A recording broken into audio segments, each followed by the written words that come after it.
Alrighty. Sorry about the delay. Hold on 1 second. Oop.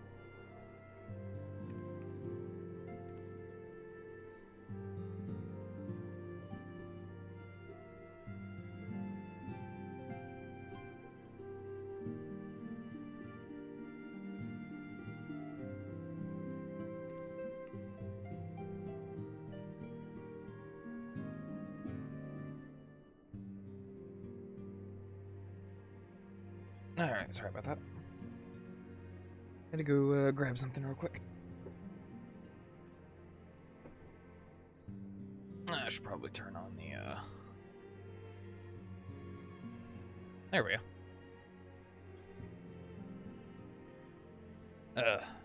I was just, throwing up my go live message, letting the stream just kind of sit there for a minute or two, making sure it was going to cooperate tonight.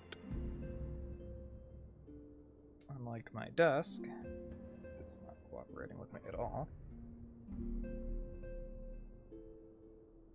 Okay.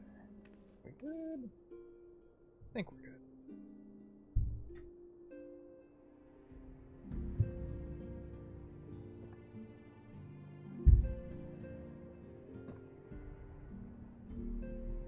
Alright. Okay. So last stream we were working on getting up to 80 on our red mage. We ended at 79, but I couldn't sleep, so I did manage to get the red mage to 80. So, yep, this is them now. Level 80, all the way leveled up. Some pretty nice gear. So, did their little mini role quest for Shadowbringers. Now I just gotta focus on going through the raids with them and getting them better content, better armor. But gonna go back to our Dark Knight, because that's what we do all the story stuff on. At least that's what I like to do all the story stuff on. So, go ahead and start it. The 5.4 story content. Kryle's eyes light up at the sight of you. Oh, greetings, Azami. Come to look in on our friends? Rest assured, everyone is quite well. I've been keeping a close eye on them, and have satisfied myself that they are all in fine health. As a matter of fact, they're just about to convene in Dawn's Respite to discuss how best to use their pent-up energy. Let's join them, shall we?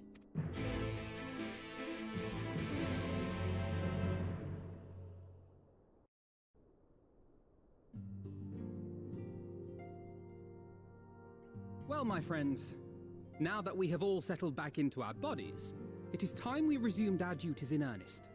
Let us speak of our plans.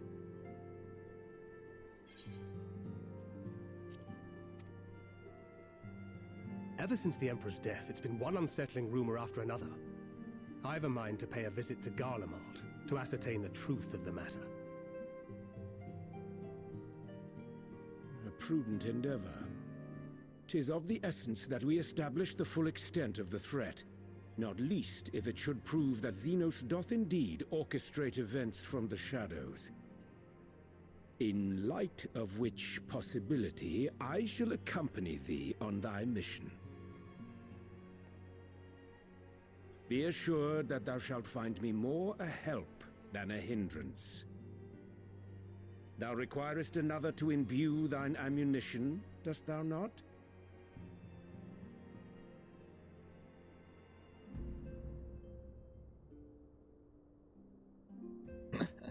Or Thancred. Assuming that's settled, there's something I've been meaning to look into as well.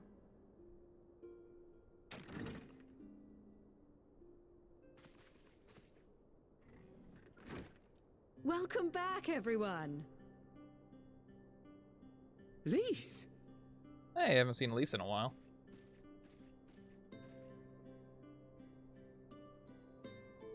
You're fine now, right? No more headaches or keeling over? That's right. We're fighting fit and raring to go.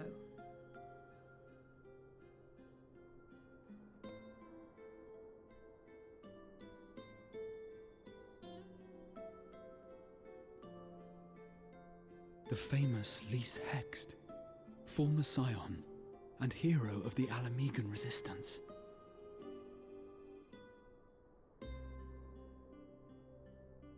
I don't believe we've met. Nope. Really? It's so easy to assume that all Archons are acquainted. But then I suppose your fields of expertise are rather different.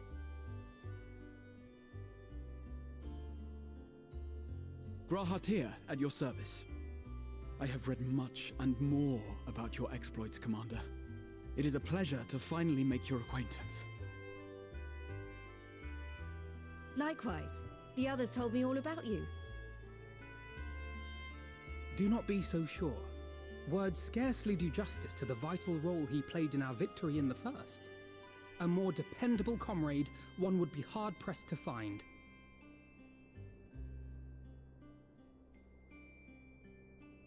Oh, now you're making him blush. Oh, right. I did glance at the report. But I'd be lying if I said I understood half of it.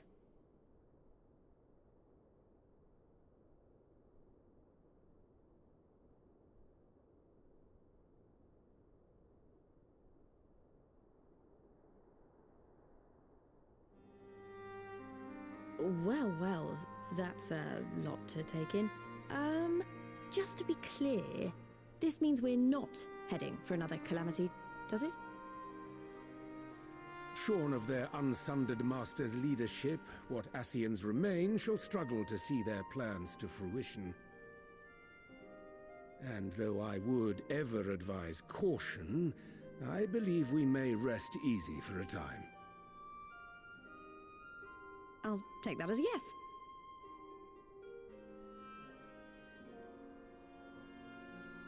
Even so, I don't know what to make of this business about Hydaelyn and Zodiac being primals. A difficult truth to bear, yes. But at last we understand the nature of our adversary. And if there are no further calamities, neither will there be rejoinings, meaning Zodiac will never regain his full strength. Even so, as the oldest and mightiest of primals, he remains a force to be feared. Though his is a power born of the desire for salvation, we have seen the havoc it may wreak, and it falls to us to ensure that it is never again brought to bear upon this star.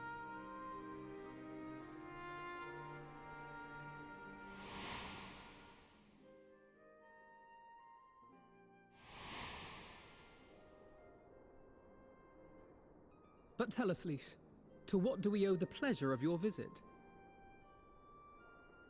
What do you mean? Isn't seeing my long-lost comrades reason enough? Alright, there was one other matter.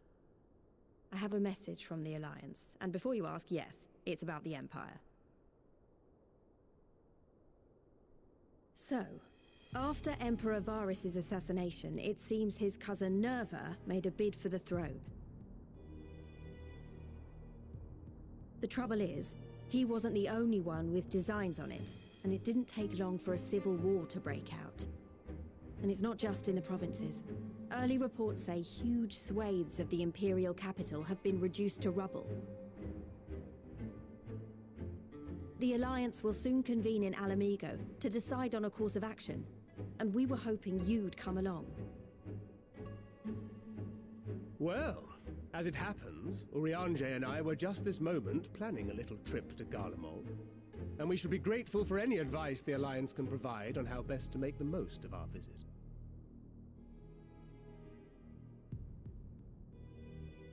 To Ala Mhigo, then. Why don't you go on without me? There's something I need to look into. Ah, forgive me. You were just telling us. What is it, if I may ask? I want to find a way to cure the Tempered. Of course. You think it may be possible to adapt the treatment you use to help those corrupted by the Sin Eaters? I'm sorry, a cure for tempering? But that would change everything. Alizé, consider yourself uninvited. Go and find us this cure. I'll do my best. I was hoping you might join me. Don't worry if not, though. I won't hold it against you if you'd rather attend a stuffy meeting.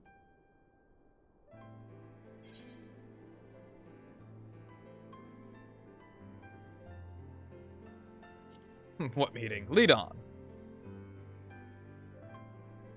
I knew you'd say yes.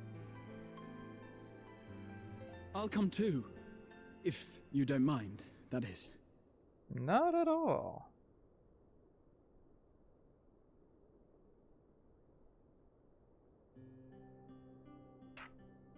Mind?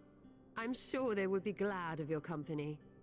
Pray, enjoy your time together with your hero. No. That's not... I mean, I simply thought my knowledge might be of some use. Oh, Graha. He does not cease to be my favorite character We shall be on now. our way then. Godspeed.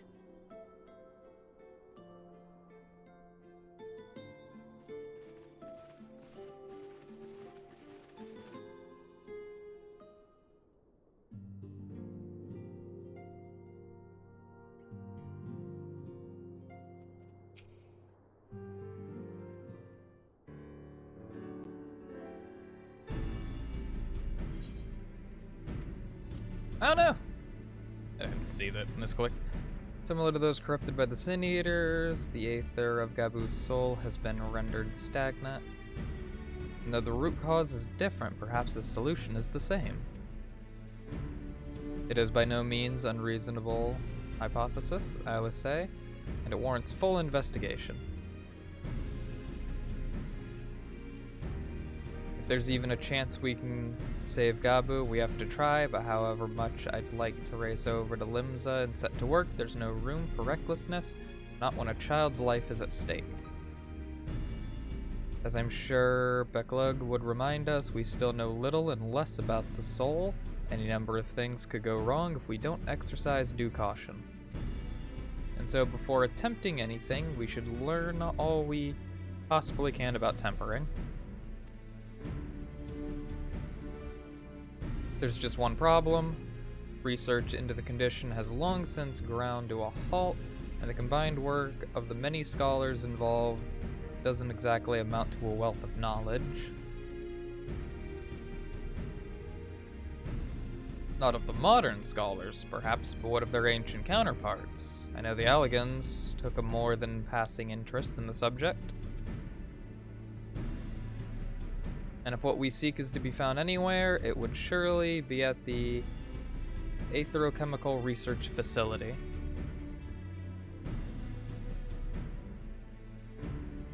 Where they experimented on primals and their worshippers? Yes, good thinking.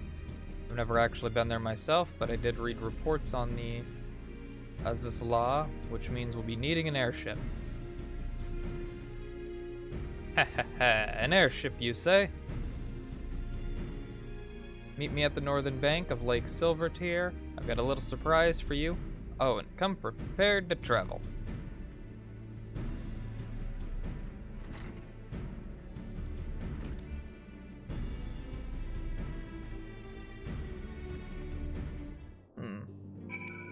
What could good old Tartaru have in store for us?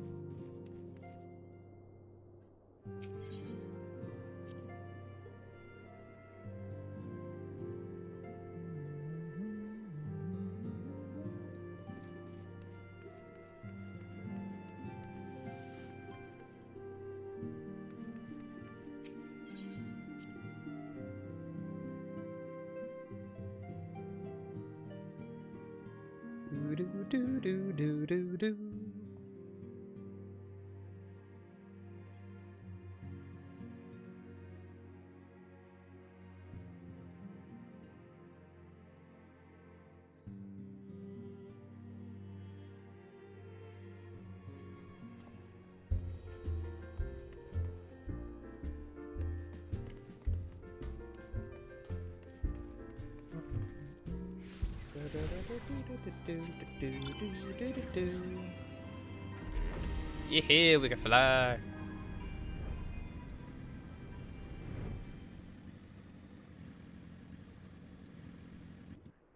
Well, that's a thing. New people! Oh my. It's not blue. Tartaru got herself an airship, didn't she?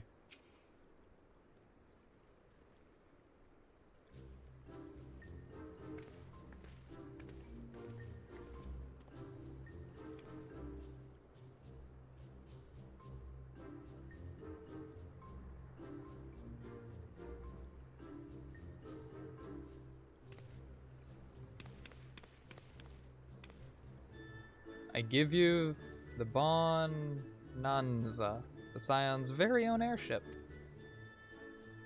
I built her as a company project with help from our friends at the Rising Stones, and named her for luck and prosperity. Tartaru, this is amazing.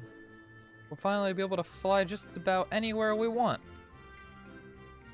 Our garments were impressive enough, but to build an entire airship? I see the annals did not exaggerate the many talents of the Scion's fabled coinkeeper. Hehehe. I'd also introduced myself as your pilot, except the training didn't go quite as well as I'd hoped. But that's alright, because we've hired this capable fellow here instead.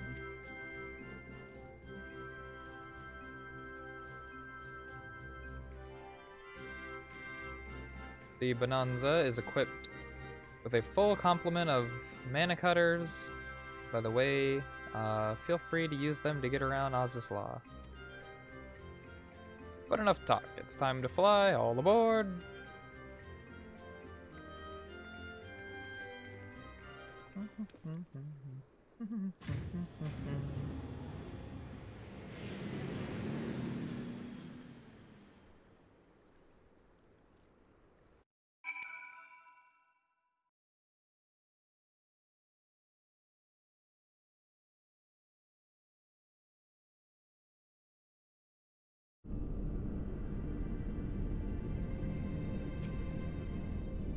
Honestly, Sid would be jealous of the way that airship flies. Tartaru has outdone herself.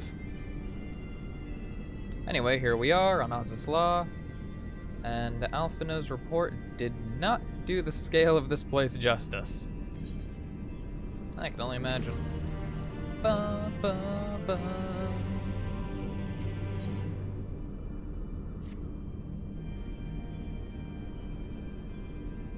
This appears to be Helix, which means we stand in the Alpha Quadrant. To the east lies the Beta Quadrant, and yes, I believe I have my bearings. So this is my first time on Ozisla. I do have some familiarity with the place thanks to the records in the Crystal Tower.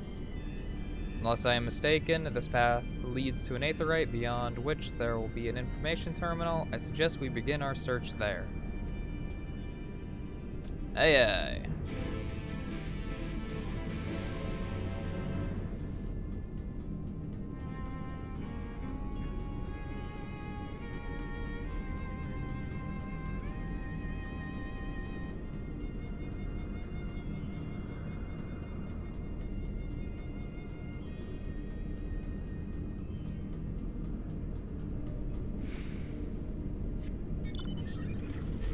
Why am I sprinting? I have a bike.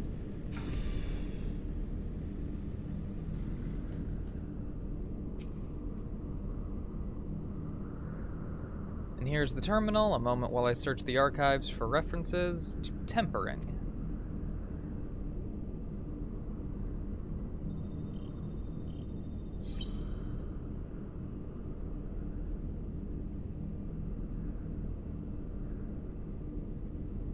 Ah, there we are.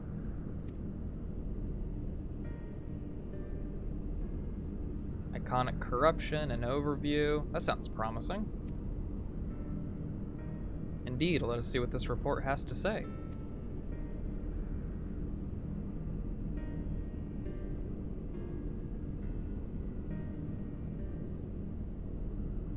Confound it. The content appears to have been deleted. What? No, isn't there something you can do? Not from here, I'm afraid, but but it may be that another copy of the report exists elsewhere. The question is where to look.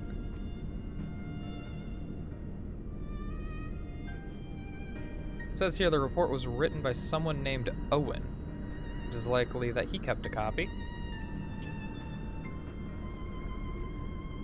I would say it is a distinct possibility, assuming he was a researcher here. He will have had quarters on the Hemisphere. We can ascertain the details at Hemisphere Control. Let us return to the Bonanza and avail ourselves of the man cutters. We will need them to reach our destination. I forgot you already have a suitable means of transportation, don't you? No need to waste time accompanying us back to the ship. Then we'll see you at the Hemisphere. Alrighty. Well, who do we summon? My boy!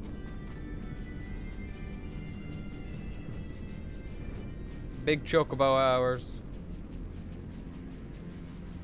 Where are we headed? I have no clue. Oh, we're going all the way over there.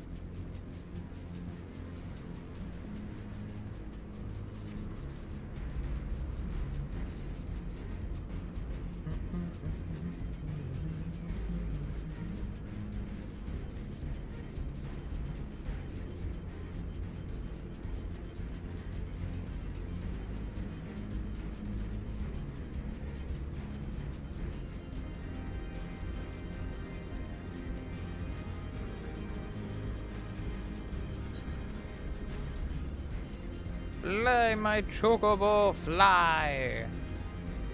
Chase after the sweet, sweet cake.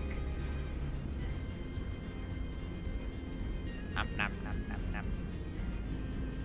Awesome cake.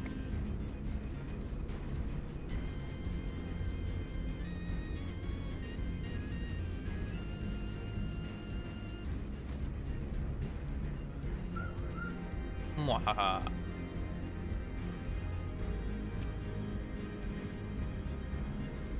The late Owen did indeed have a chamber here. This node will be able to tell us its number.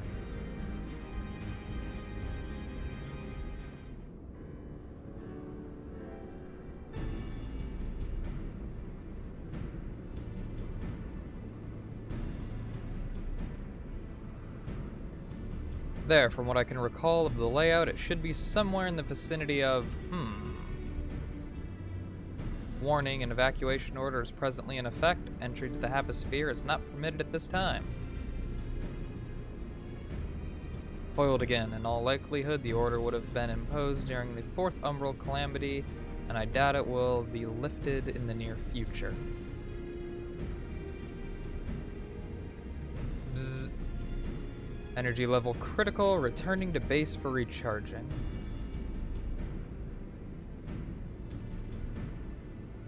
Well, surely there must be some other way to gain access. Force, for example? Ere we resort to that, I have an idea. Were we to send a surge of energy through yonder control mechanism, it should prompt the system to restart, releasing the lock. As for a suitable energy source, a concentrated lightning shard might suffice. Happily, I seem to recall that they are known to form at points of stagnant aether throughout the continent. You seem to recall? Are you honestly telling me that was in the records too? Ha! I am. A report sent to the capital mentioned that lightning-aspected aether was prone to pooling in the on the continent, resulting in surges that interfered with equipment. Minor detail, I grant you, but in my role as caretaker of the Crystal Tower, there was no such thing as too much alien knowledge. Besides, my studies helped me to feel connected to the source, to home. I must have explored this facility 1,000 times in my mind, but to finally stand here with the two of you, it is more exhilarating than I can well express. Now then, the lightning shard, if I may, I suggest we split up and search the Beta Quadrant Oh, but aware of sprites, they want to manifest where the aether is stagnant. Now you're just showing off, which makes me think we should make a contest of this. The first to return here with the shard wins. What do you say?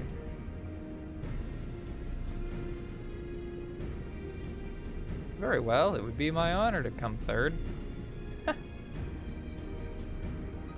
He already knows. Nobody beats me.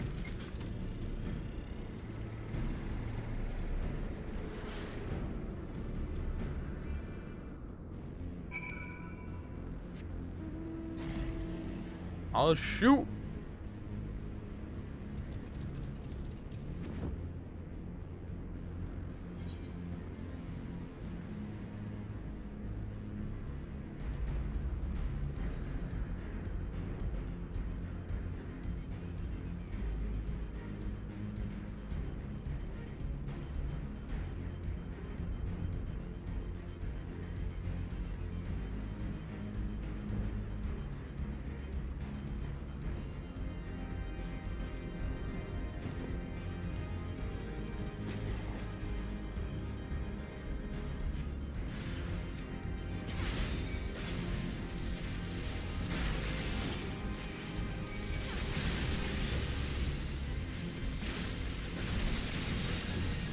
It's been a thick minute since I've played this class.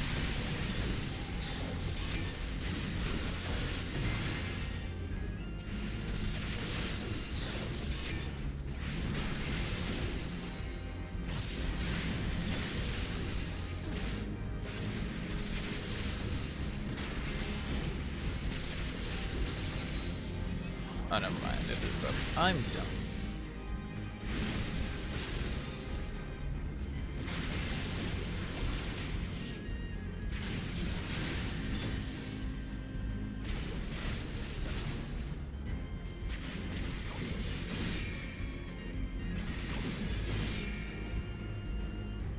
Good lord, I barely remember how to play this class. Oh my god, this is rough. I've been playing Red Mage for so long now.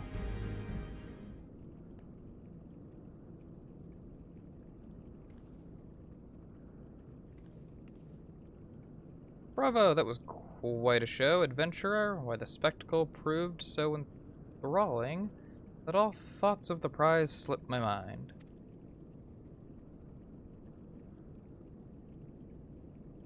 I appear to have forfeited our little race. Congratulations, the lightning shard is yours.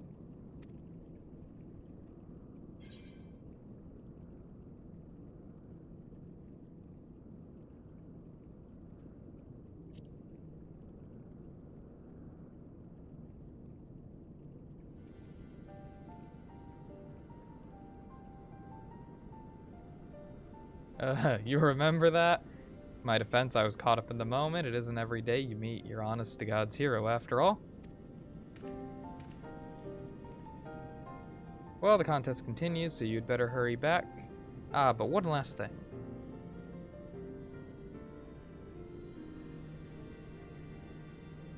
Thank you, Azami, for bringing me here.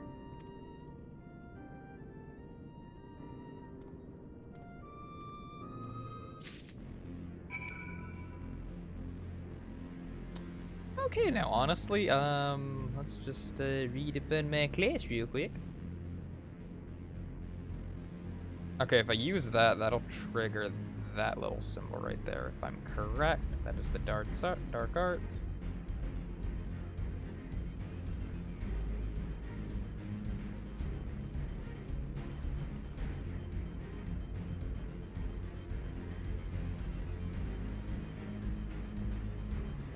Whitus and Blood Splitter. Okay, those are those.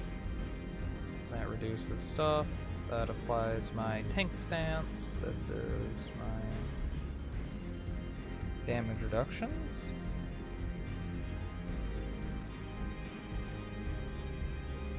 Okay, I want to use blood weapons for my blood gauge, low blows, whatever. That's a little AoE move. Well, sustained little AoE. And those are my AoE combos, 5. That heals, just for a little bit.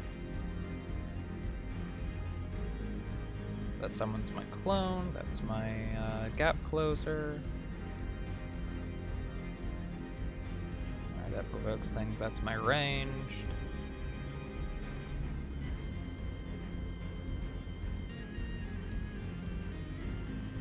Okay, yeah.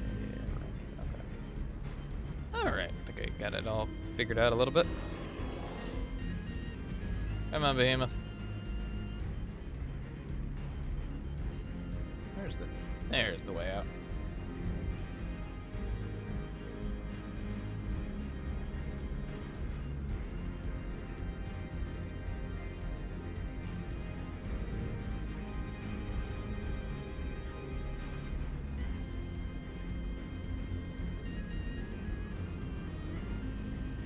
Oh man, I can't believe I forgot how to play the Dark Knight. It's coming back to me though. Honestly, I thought that little symbol right there or whatever was my tank stance. I didn't realize it was the glowy blue circle. And we're gonna fly.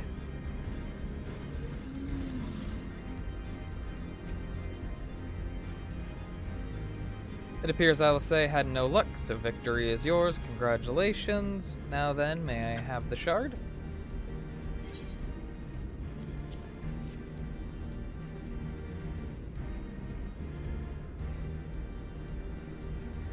What is it that makes you so much better at finding things? What do you have that I don't?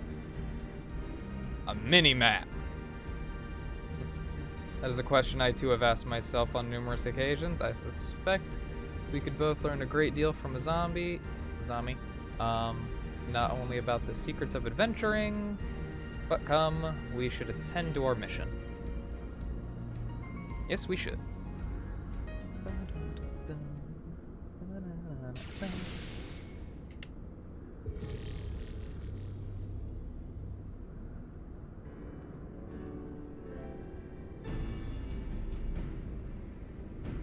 Excellent. The system responded exactly as intended. We now have access to the Habisphere. Only one obstacle remains, the security system within. Should they be triggered, they could make life rather difficult for us. In light of which, pray leave the rest to me. If I am right, my royal blood should allow me to venture in unmolested. Let's hope. Assuming this place works like the Crystal Tower, yes, but if it doesn't, you'll be on your own. I want you to promise us that you'll get out at the first sign of trouble. I promise. Wish me luck.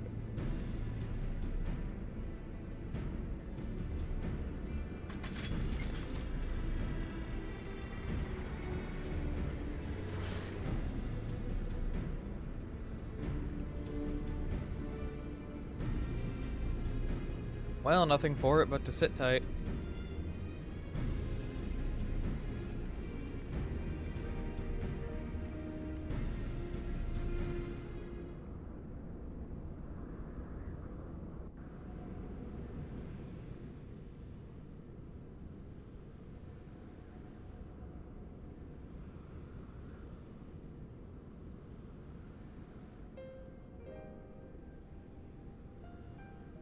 I'm sure this Owen fellow is very learned, but iconic corruption and overview?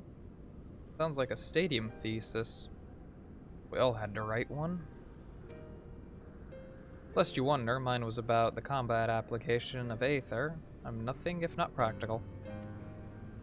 Alphino was more a philosophical, of course. Political, dare I say. He chose to write a lengthy discourse on our nation's duty to the world. Controversial subject, to say the least. He asserted that Sharlayan knowledge should rightly be used to protect all life on the star in direct opposition to the country's cherished policy of non-intervention. Being a leading member of the Forum, our father was not happy. At the time, of course, Alphino was utterly convinced of his views and would cheerfully argue to the death with anyone who saw things differently. By which I mean, the rows were long. To be fair to him, though, He's since learned to be a little more open-minded, but deep down he still holds fast to that one belief, and I admire him for it.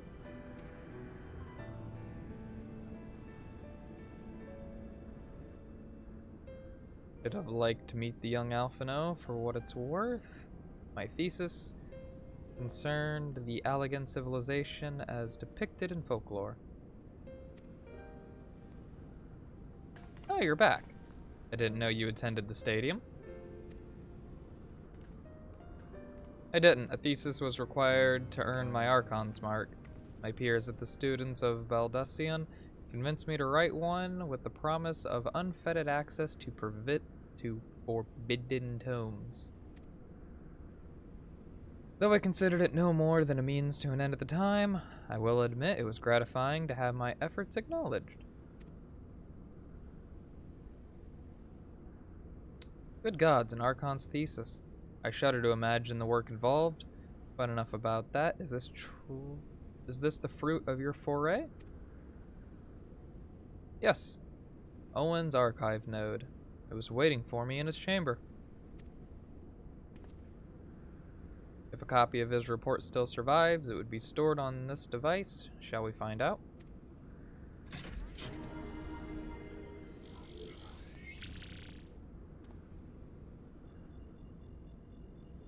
Initializing. Scanning for registered user. User not found. To proceed as a guest, please complete biometric authentication. I know words, I swear. Verifying.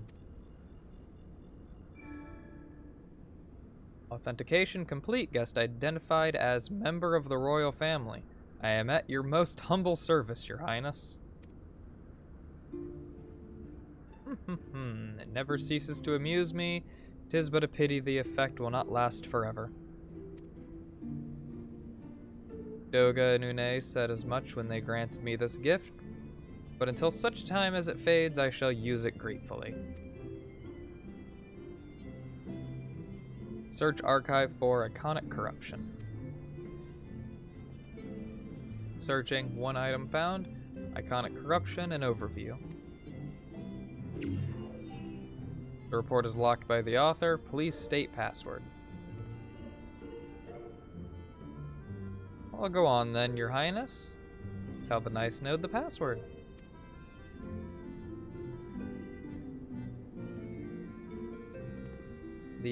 Right, let's see.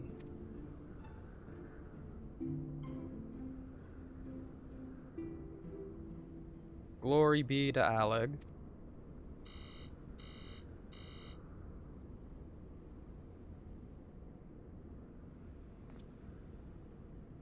Long live Emperor Zande. We could be here a minute. Password incorrect. Please try again. Confound it.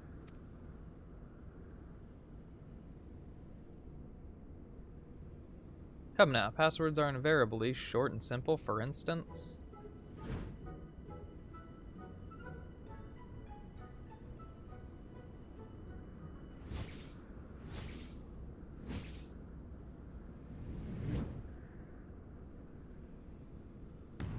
Password.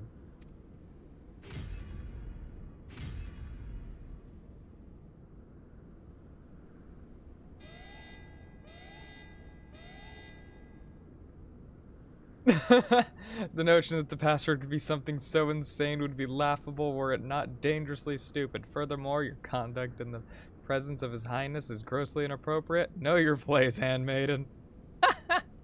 Wow. What did that thing just call me?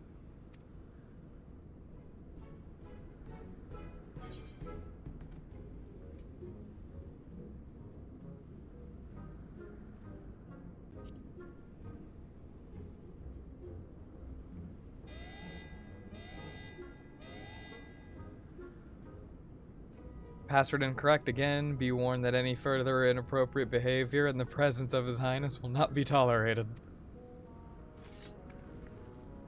Alright, that's it. I say we dismantle it and manually extract what we need. I'm here to agree. Now, let's not be too hasty. A single misstep and we risk losing the report altogether. I believe this may be a task for Sid and his colleagues. If anyone can coax Machina into cooperating, it is them.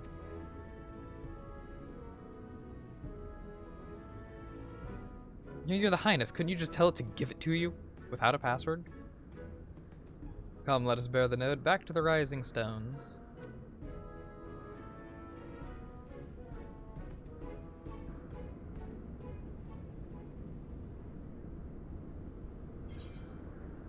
That is funny. Oh boy. I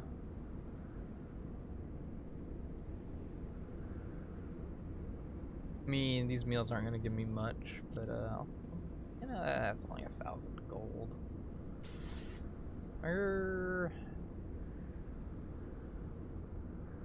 We'll take that.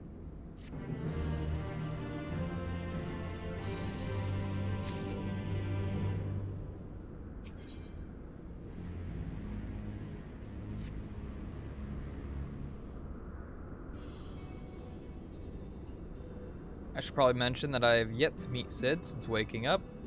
Rambaros did send word to the Ironworks, but it appears that our friend has been afield on urgent business.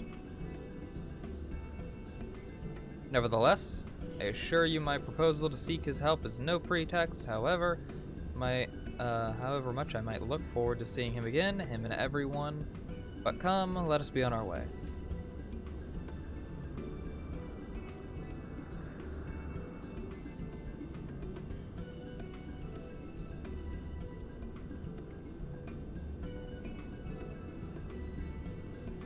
Look at him. All but running. How sweet. Still, it wouldn't do to keep him waiting, shall we?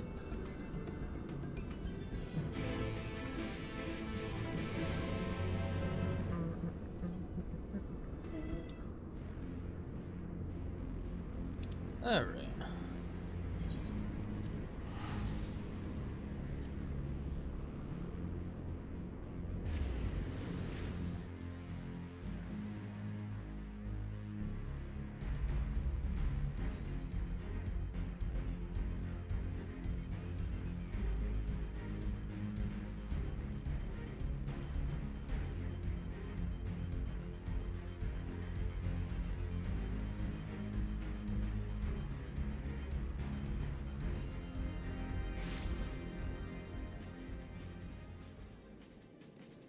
Bum bum bum bum bum bum bum.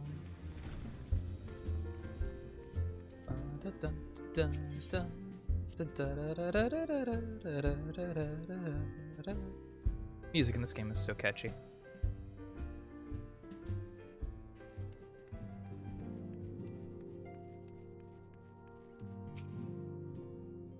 Wonderful news, Azami. Tartaro contacted Sid on our behalf, and he is on his way here even as we speak.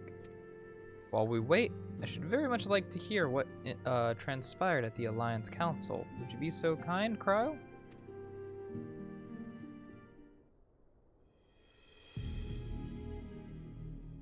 As you know, the meeting was convened to discuss how best to respond to recent events in Garlemald. According to intelligence from our Doman allies, the War of Succession rages on and the Empire remains without a leader. Amidst the chaos, the Imperial Legion and the provinces have begun to move independently of the motherland. Of greatest concern to us in the Illard, a legion aligned with Lord Nerva, it appears they have received substantial financial backing from House Brutus.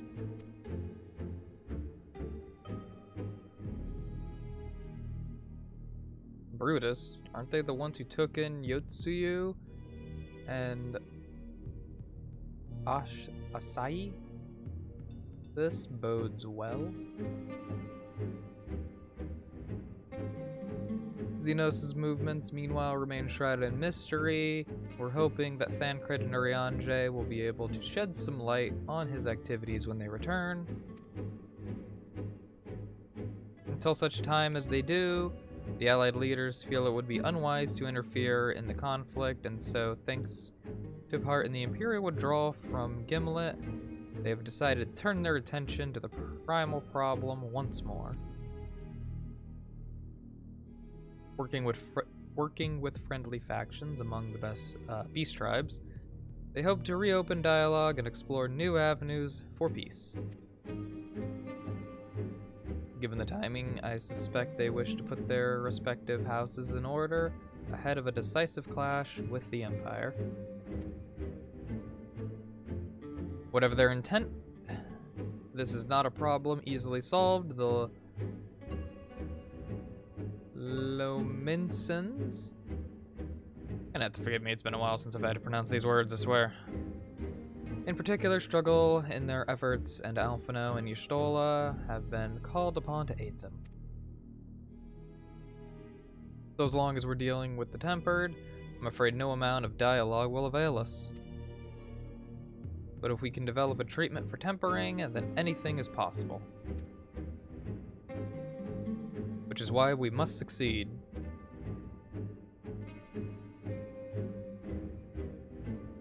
And on that cheery note, why not make yourselves comfortable in Dawn's Respite? I'll show Sidon as soon as he arrives. I don't know why, but my lips are just dry.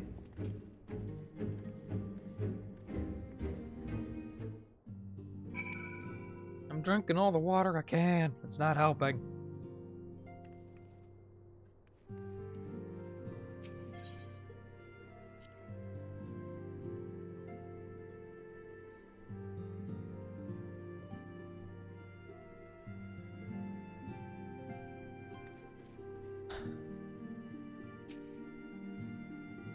Waiting, waiting, waiting.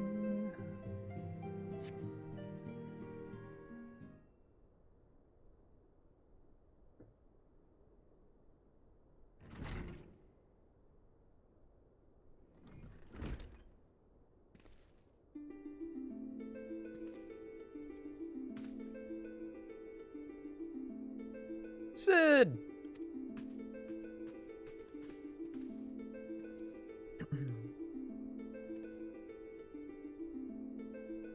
Forgive us for not coming to see you sooner, my friend. As you may have heard, we've had our hands full. In our defense, you are up rather early. I was under the impression you'd be slumbering a while longer. Oh, I would have been had you not fulfilled your promise. Huh. I'm still struggling with that idea. From where I stand, the secrets of traversing time and space seem exactly as unfathomable as they ever did. But if an alternate version of myself has already laid them bare, I dare say that frees me up to concentrate on other endeavors. Speaking of which, I wanted my help with something. What is it?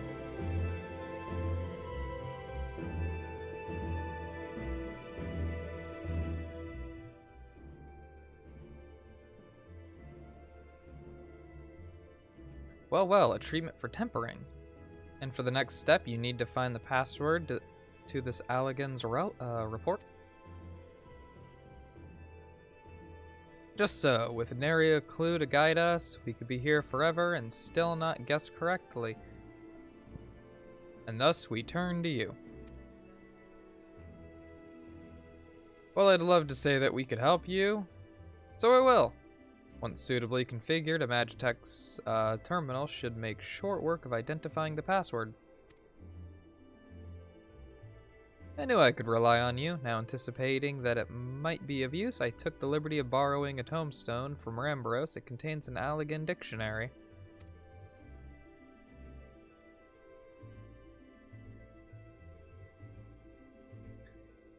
Good thinking. I'll transfer the information to a terminal and set it to work right away.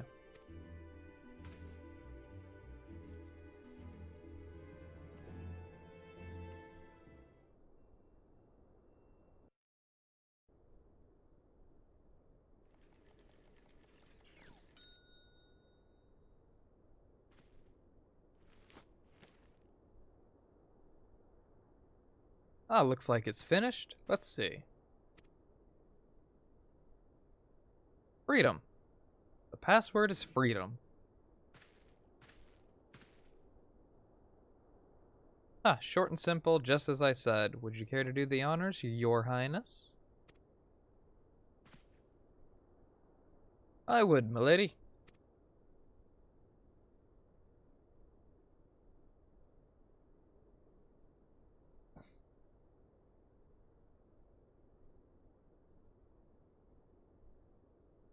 Node, open the report entitled Iconic Corruption and Overview, Password Freedom. Password accepted. Opening report.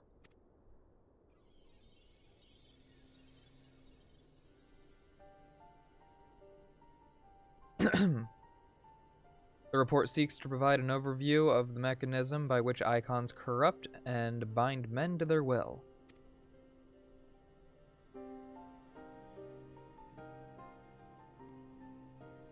The phenomenon we call corruption refers to the alteration of the aether of the soul.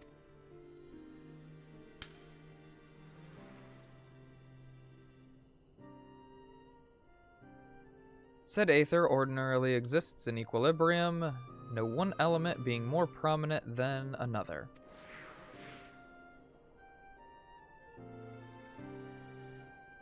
But when a subject is exposed to the aether of an icon, this changes, their soul taking on the properties of the entity in question.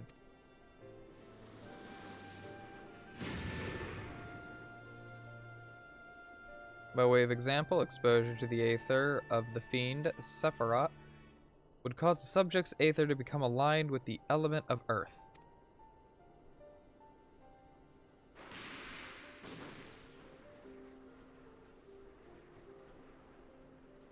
As a consequence, the subject would attain heightened affinity with earth-aspected magics, as well as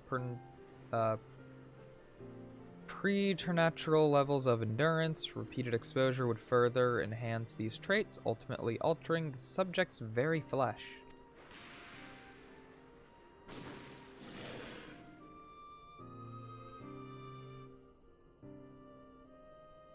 The changes undergone by the subject are not solely attributable to elemental alignment. However, further testing has determined that the subject's soul becomes umbrally charged or stagnant during the process. This stagnation of the soul has the effect of diluting the sense of self, rendering the subject vulnerable to the will of the icon, the thoughts of whom come to consume their entire existence.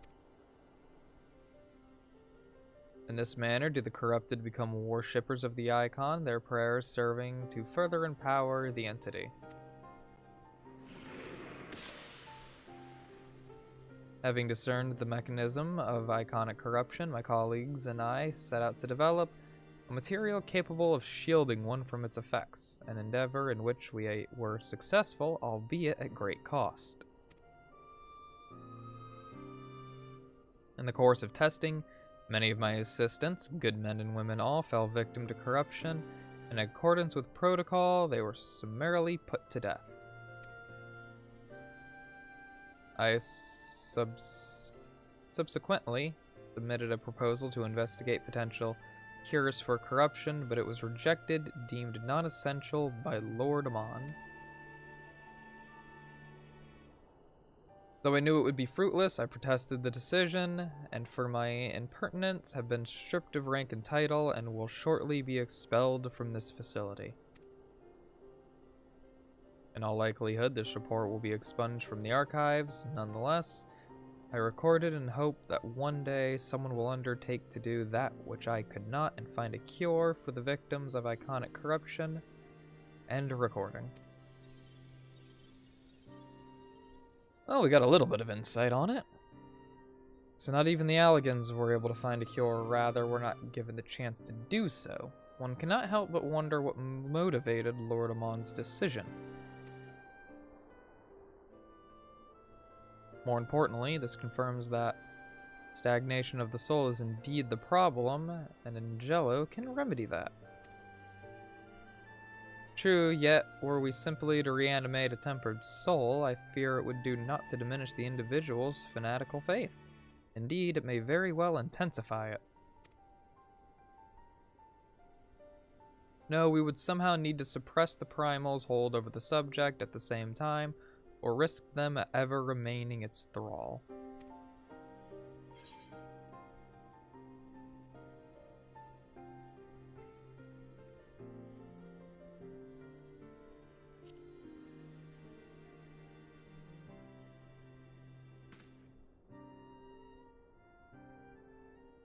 But of course, memory transference. The process has the effect of compartmentalizing memories, separating them into manageable bundles, if you will. By adapting the technique, it may be possible to achieve selective reanimation, that is, limit the effects to only those memories that existed prior to tempering.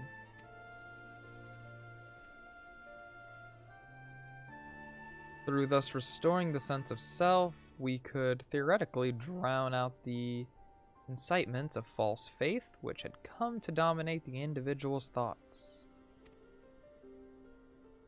I see, the theory seems sound in our experience. Treating the light-corrupted would help us to identify suitable memories for reanimation. But are you confident that you can adapt memory transference as required?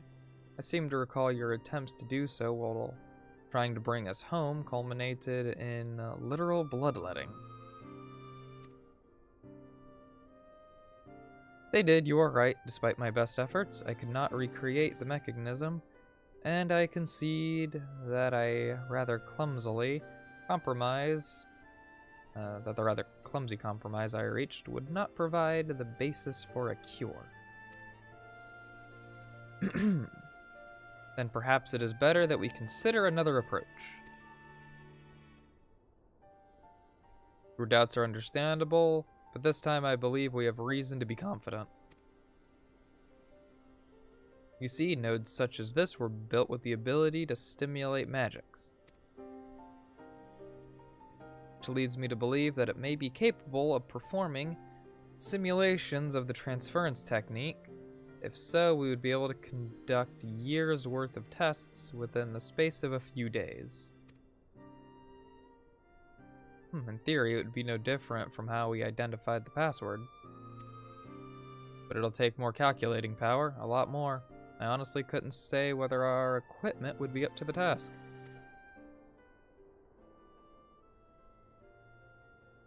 Tell me, Sid, why do you suppose Owen locked his report behind a password? To keep it from prying eyes, of course. Why else? Wait, a password? It could easily be guessed by anyone with leisure and a dictionary. Wouldn't keep it from a person minded to look. No, he wanted his report to be seen by those who strive for freedom. Not unlike the members of a certain distinguished engineering collective, I believe their motto was freedom through technology, or some such. You two, round up as many Magitech terminals as you can find and bring them to the workshop. Right away, Chief.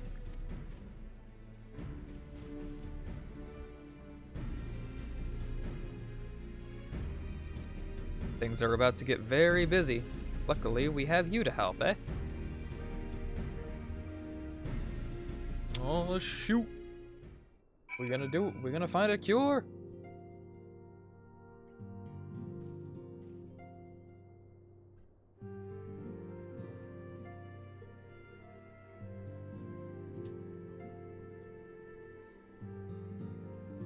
Give me a minute, I'm just drinking a lot of water.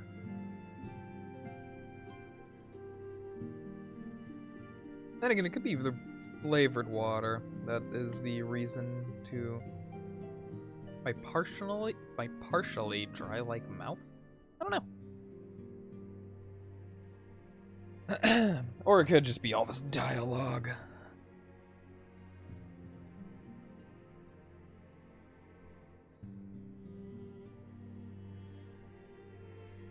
Because you may be a talking tree, but you will dialogue.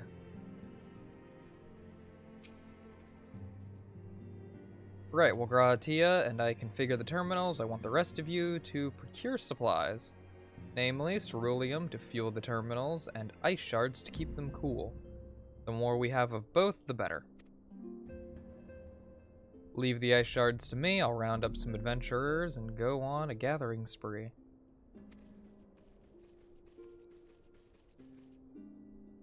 In that case, I trust Azami and Alice with ceruleum. Here's a promissory note for each of you.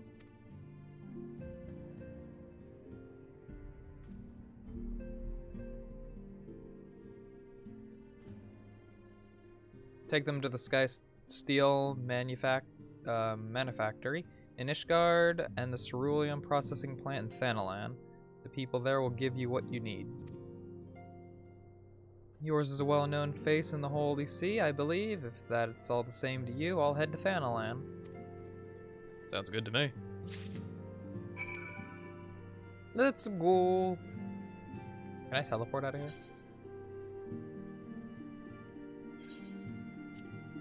Yeah, boy. Yes, we can. Let's go to Sky Steel.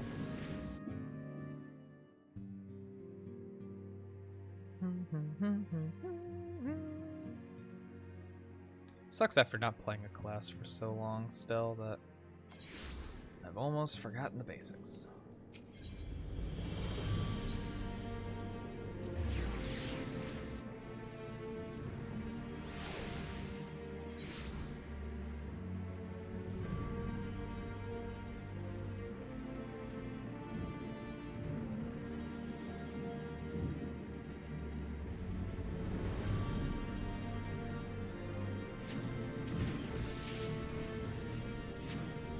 You stand in the Sky Steel manufactory.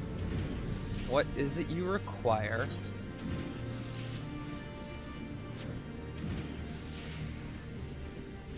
So you're after ceruleum. In that case, please present the note to our engineer at the airship landing.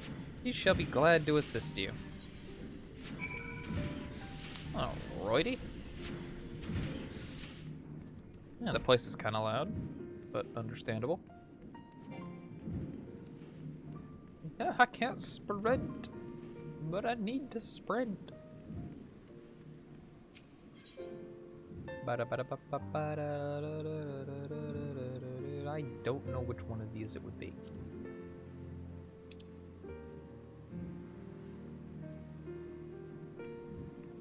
Yeah, that place.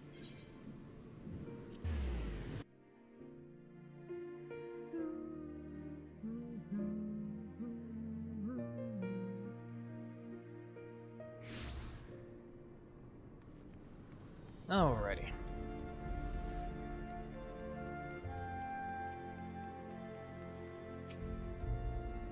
Ceruleum, you've come to the right man. Fair warning though, the price has shot up on account of the uncertainty with the Empire, so I hope you've got the coin.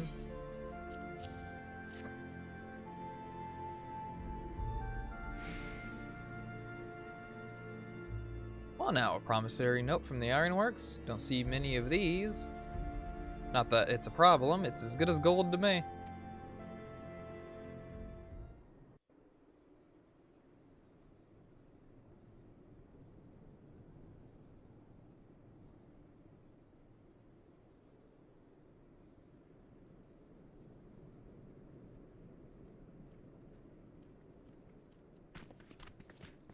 Oh, Emmerich.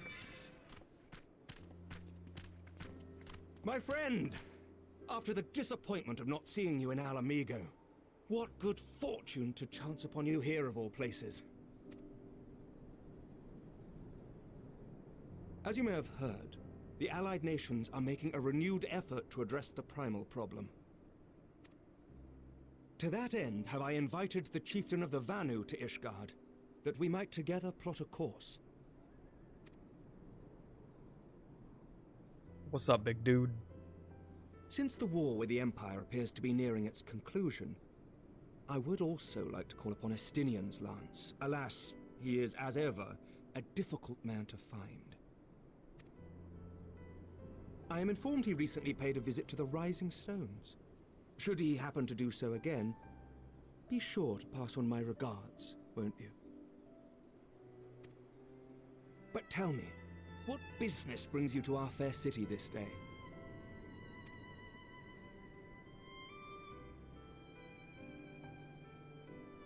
A cure for tempering. You never cease to amaze me. Until now, our only hope has been prevention, our every failure irrevocable. But this would rewrite the rules of engagement. It could end the cycle of bloodshed. Very well. You shall have all the ceruleum we can provide, and an airship with which to transport it. Sounds good to me, thanks.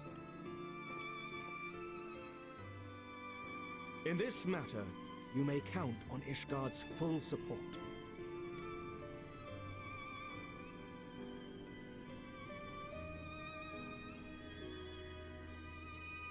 Heyo! Bread acquired.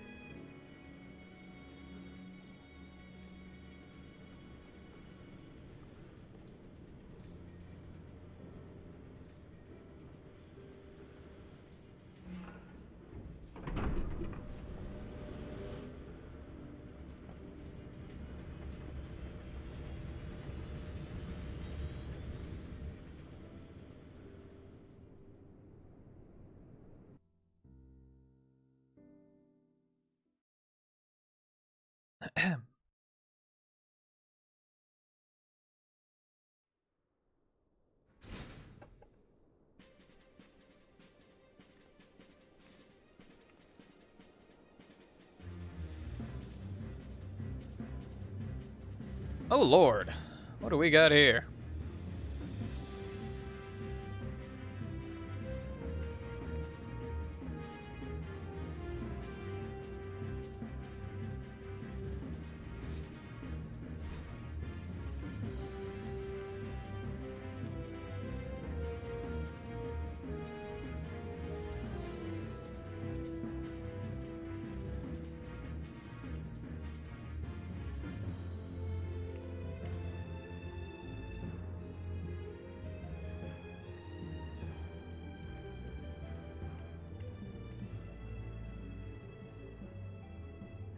Who would have thought ceruleum weighed so much? Serves me right for being stubborn, I suppose.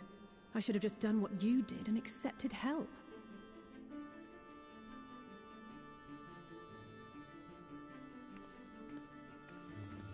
Yeah, probably. Good work, you two. This is all we asked for and more. Quite a lot more now that I look at it.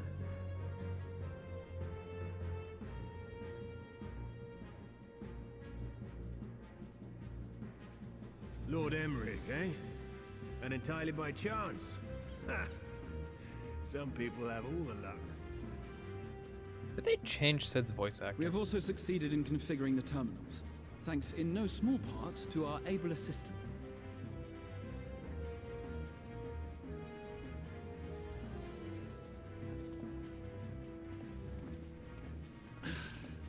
It's been a while, hero. You seem surprised to see me. Lest you misunderstand, I've no interest in such things as cures for tempering. Hello to you too, Nero. But if you mean to achieve that which eluded even the storied Allagans, it seemed plain that you would require my expertise. And so it proved. Is that not right, Garland?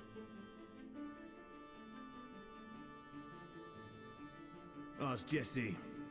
She was the one who hired you. All I know is you're an employee of the Ironworks now, so you'll bloody well earn your keep.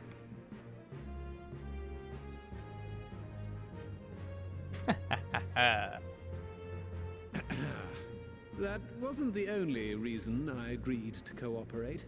I'm reliably informed that Garland and I are destined to unravel the secrets of travel, not only across dimensions, but through time. Doubtless the lion's share of the credit lies with me. 9 parts to Garland's 1. And this research will be a stepping stone to that illustrious achievement. Very well then. I'll do 1/10 of the work. Just the part that's beyond you. Whatever you say, Garland. By the way, the healing applications of crystal foci proved very useful in getting us to where we are now. I must remember to thank Mikoto. About that. Right. If everyone's ready, let's begin.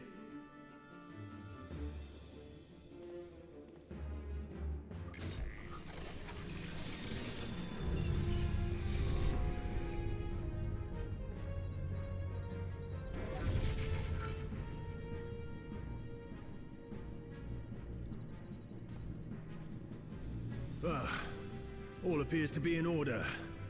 Now, we just have to wait for it to find us our magic. Why not take this opportunity to put your feet up? This may take a while.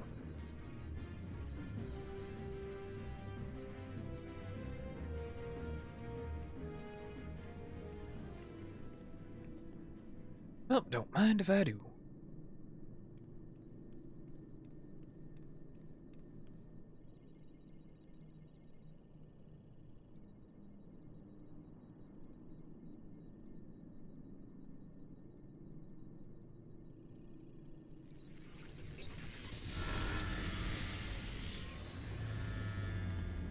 Damn it. It's overloading. Chief! She won't last much longer! Place is about to blow sky high. We'll have to shut it down. Wait! We're close. So very close. Oh.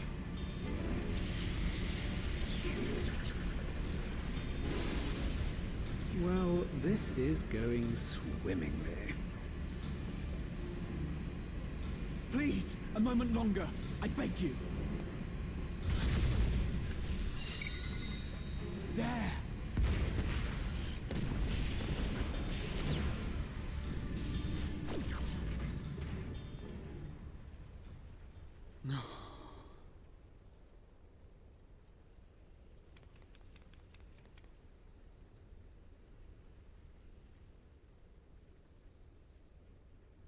I was able to memorize the magic before it faded. It still needs to be put to the proof, but I believe we have our cure. Jesus.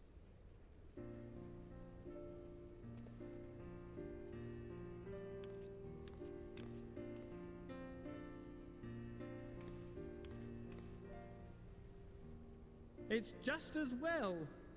She'll never run again. The fault is mine. I'm sorry. Don't be. It may fall short of dimension hopping, but a cure for tempering is not to be sniffed at. This, my friend, is a world-changing discovery. One we're proud to have had a hand in. A few Magitech terminals are a pittance to pay.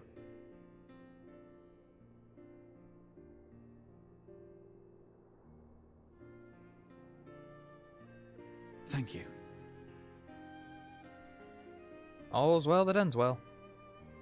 Well, we've done what we can. The rest is up to you.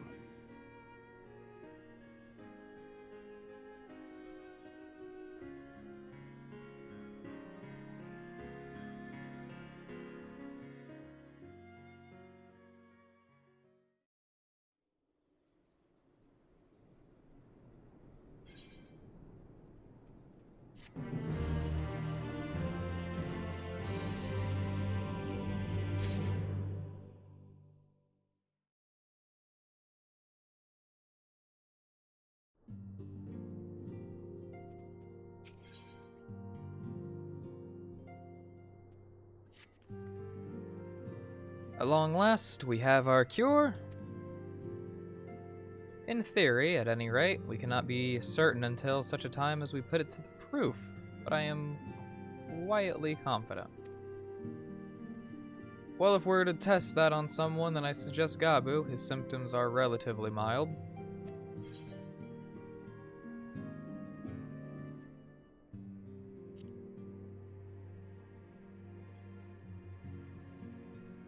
Yes, as long as we exercise due caution, it will be fine. Without further ado, then, let's make our way for Limsa. We've kept Gabu waiting long enough. Oh shoot, we gonna finally help him out. It has quite literally been years since this poor guy was stricken with this plight. We're heading home to Limsa. Haven't been here for a while. Haven't had a reason to be here in a while. Oh boy.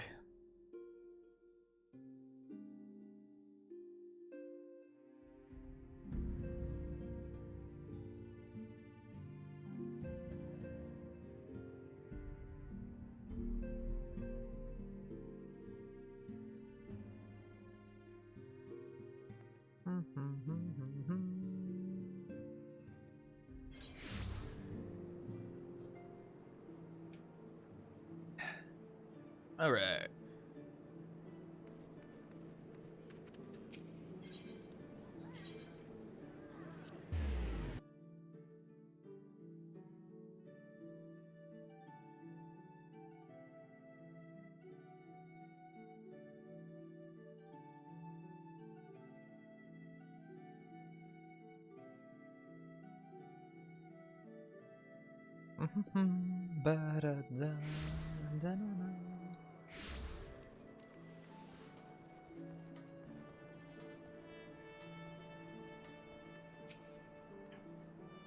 Well, this is the moment of truth.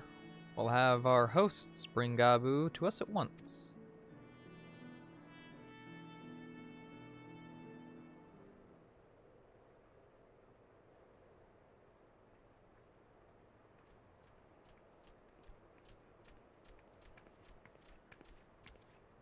Apologies for the wait.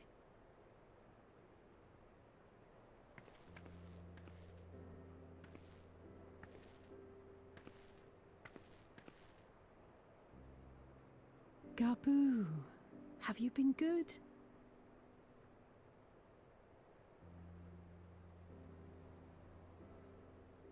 Still no change, I'm afraid. He just stands there in silence until we move him. It's all right now. We're going to help you get better.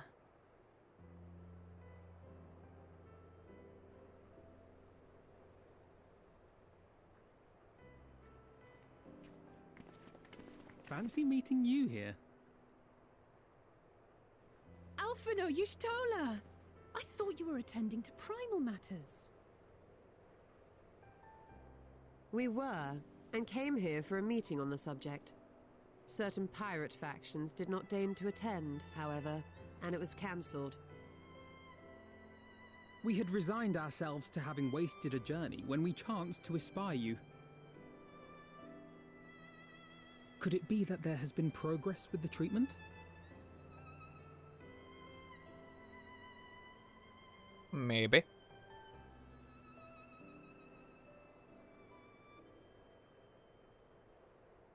Using Magitech terminals to formulate the solution.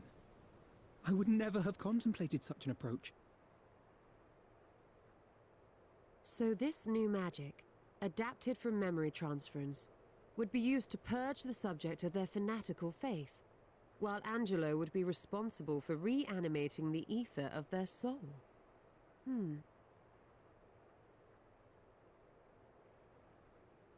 Yet I wonder at the practicalities. If one were to reanimate the soul first, it would only serve to exacerbate the tempering. Conversely, a stagnant soul would not respond to the effects of the magic. Would both need to be performed simultaneously? Nothing escapes Master Matoya's inquiring eye. As you say, both must be carried out simultaneously. And thus, I propose to imbue Angelo with the tempering treatment in much the same manner as I did the spirit vessels.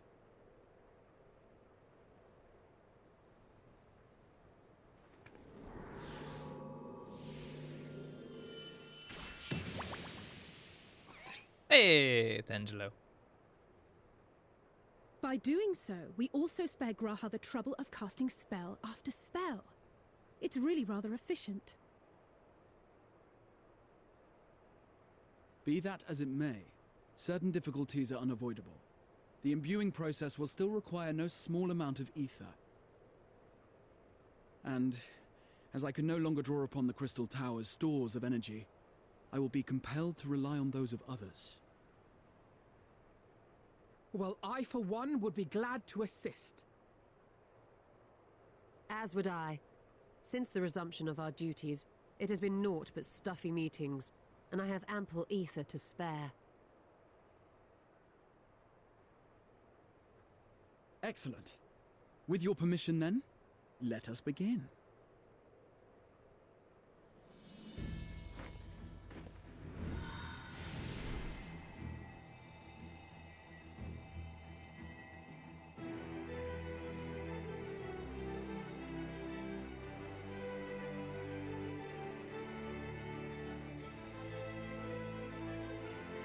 Yes, this will do. And now everyone's drained. And now, it's my turn.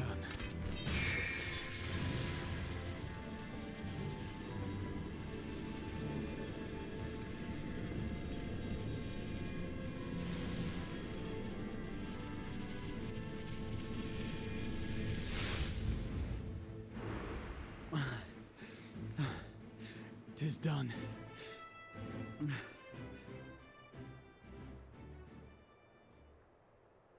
No small amount indeed. Oh.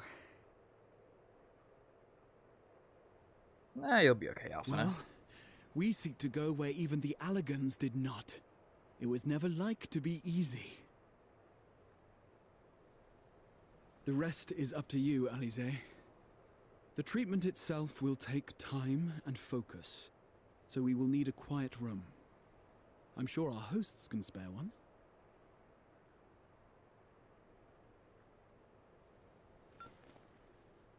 I will go with her. It may be a while before we return, so I would ask for your patience and your faith.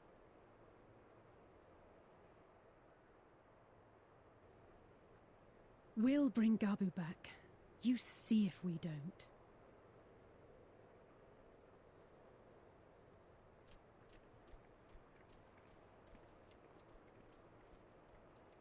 Twould seem our part is played.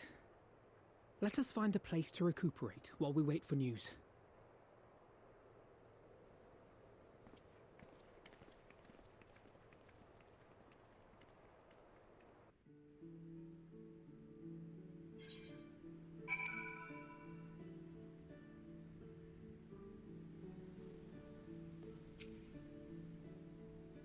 Well, this seems to be, this seems as good a spot as any to have a rest.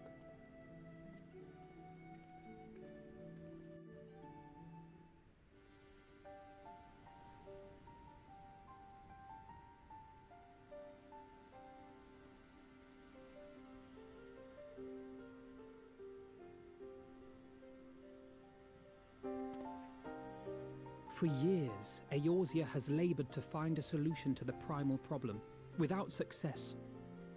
Any hope that tempering could be reversed faded long ago. I myself had given it up as impossible. Given up on the tempered and the light corrupted alike. They were problems to be tolerated, or else eliminated, I believed. And to think otherwise was pure naivety. Childishness, even. But Alize refused to give up. She struggled and she struggled. And her efforts were rewarded with a way to bring back Halric. And now countless others may no longer be beyond salvation. However much we bicker, I have the greatest respect for my sister. Had I half her stubbornness, nay, her unwillingness to accept the status quo, I would be a far better person. A far better scion.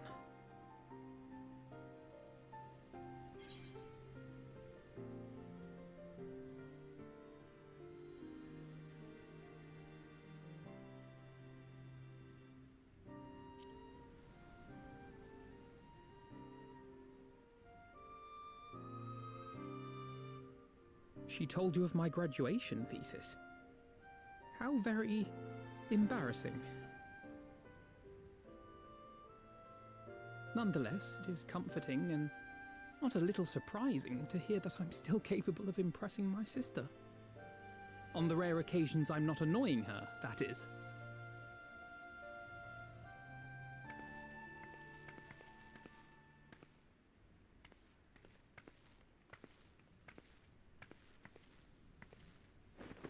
Uh-oh. Alize, are you all right? The treatment. Did it work?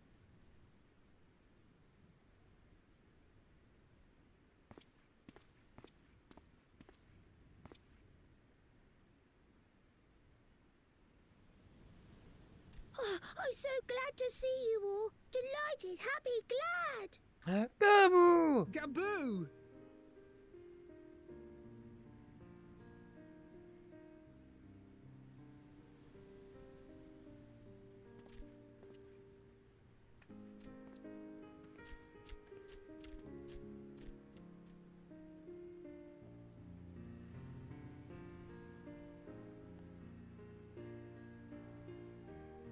All this time, my mind was filled with thoughts of Great Father Titan. But I never forgot about Mother and Father. Always, they were in my heart. Constantly, ever, always.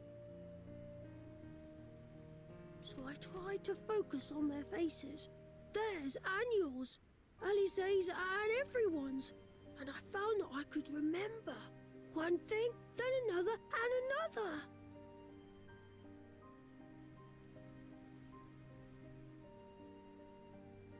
Your hopes reached Gabu. They helped him to hold on.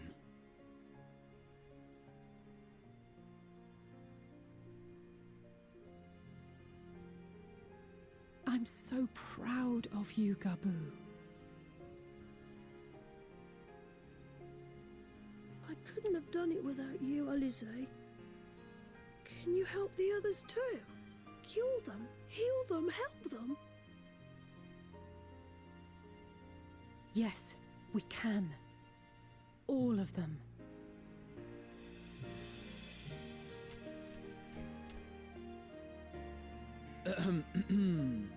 Without wishing to dampen the mood, I feel compelled to add certain caveats regarding the viability of the treatment for general use.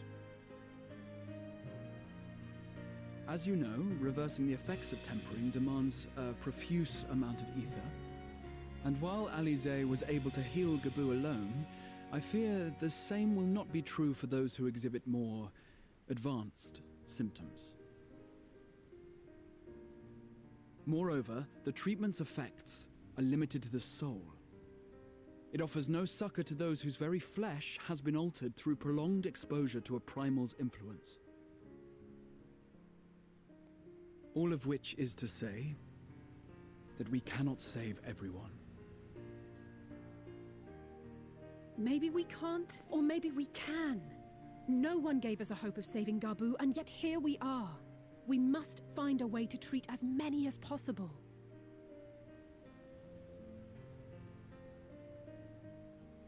Then, the next logical step would be to produce a veritable army of Porkses, would it not?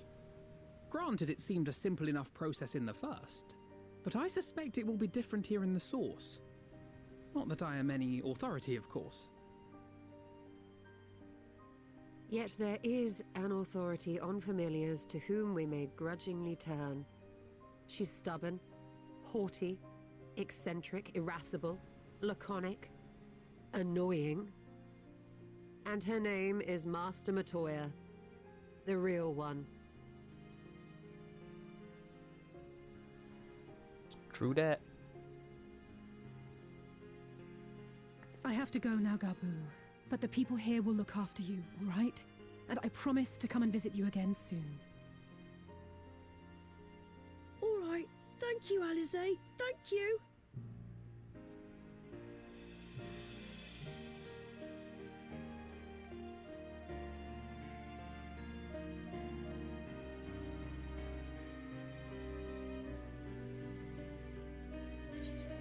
Well, it has been years, but we have finally saved Gabu. What more could you want?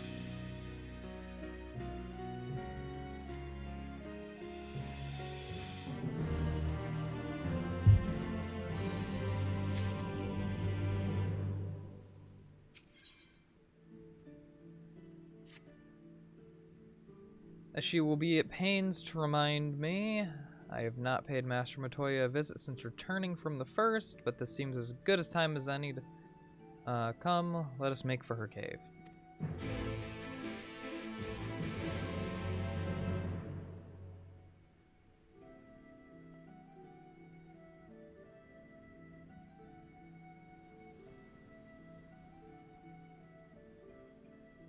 Alrighty. Ba-da-da-da-da.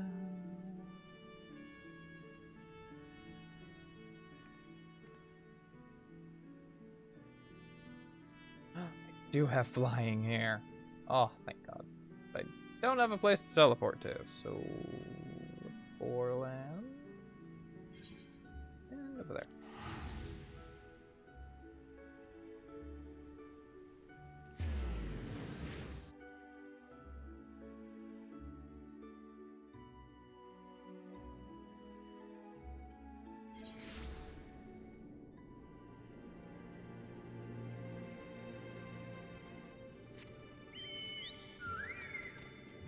Oh yeah, Chocobo time.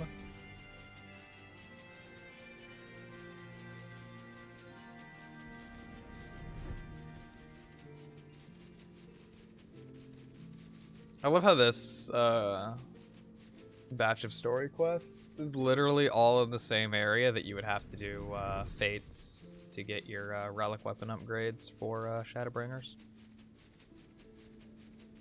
Which I need to do. Oh, good.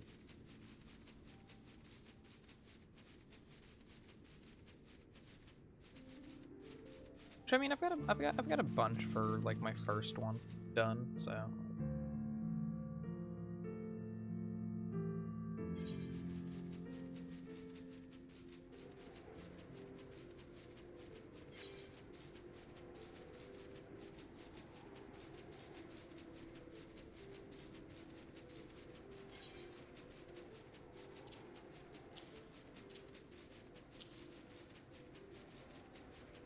Yeah, I've almost got all the blue ones. I'll have to look up where to get them all. Maybe make a stream out of it. I don't know. Might do it off stream, might do it on stream. Doesn't really matter.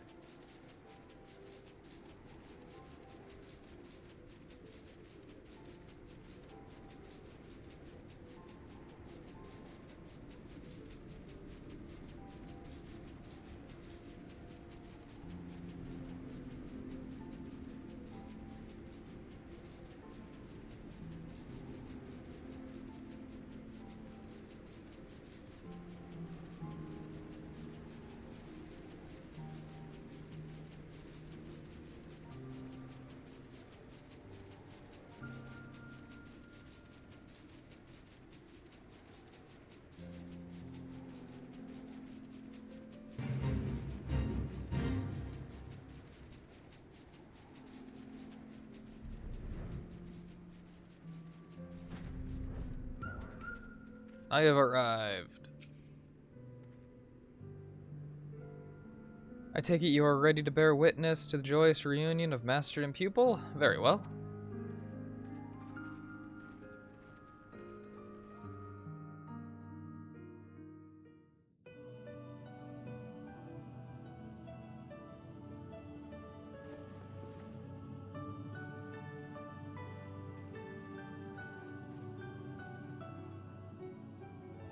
Nary a word from you all this time, then you bring every man and his pirogo with you. Did no one teach you any manners, girl? They were too busy teaching me etherology, Master. Jesting aside, I wanted to be the one to express our gratitude. I am told you spared no effort to sustain our bodies while we were away, and for that, we owe you our lives. Thank you. You were gone so long. I was starting to think you'd set your heart on staying. It wasn't easy to leave, as it happens. Seldom does one have the opportunity to study other worlds, and I would not have minded extending my stay by a handful of years.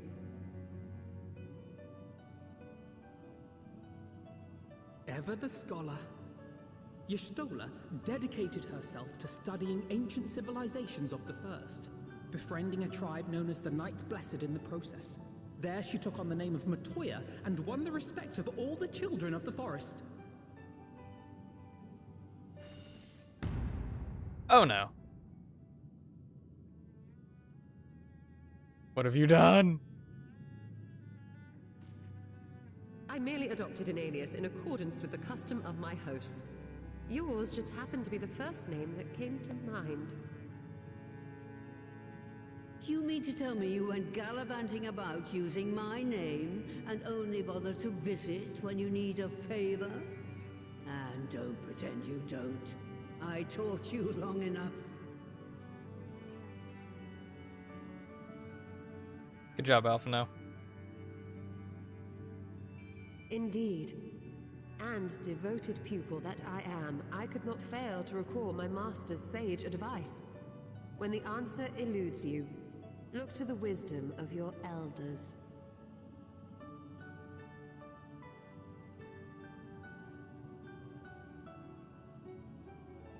You there.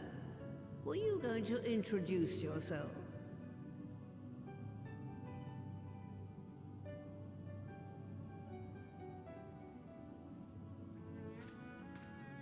How remiss of me. Grahatia is my name, and I'm proud to call myself a scion.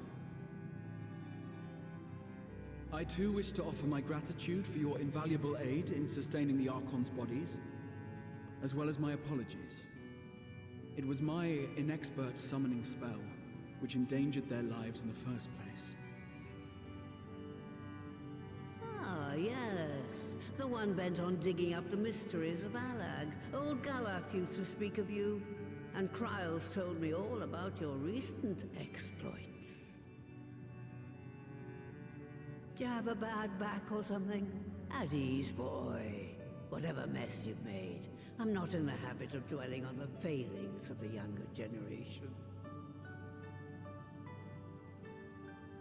You are too kind. I've also heard much and more about you, Master Matoya. 'Tis an honor to finally make your acquaintance. Well, that's more than enough pleasantries for anyone. Tell me what you want. I haven't got all day.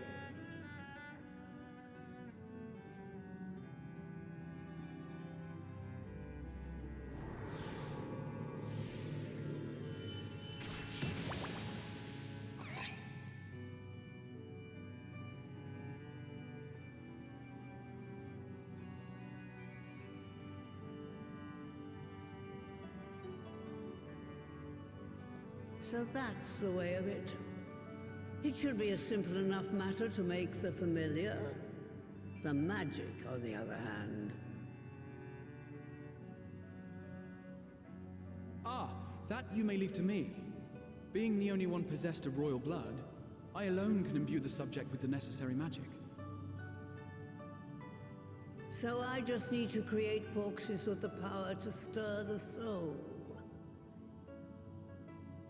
Just, I say. Though we're talking about a veritable herd of the little buggers, we'd collapse before we reached double figures.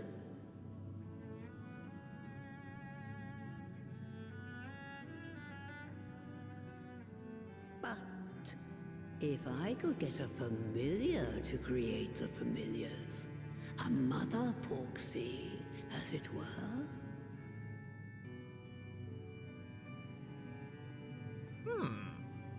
That might just work.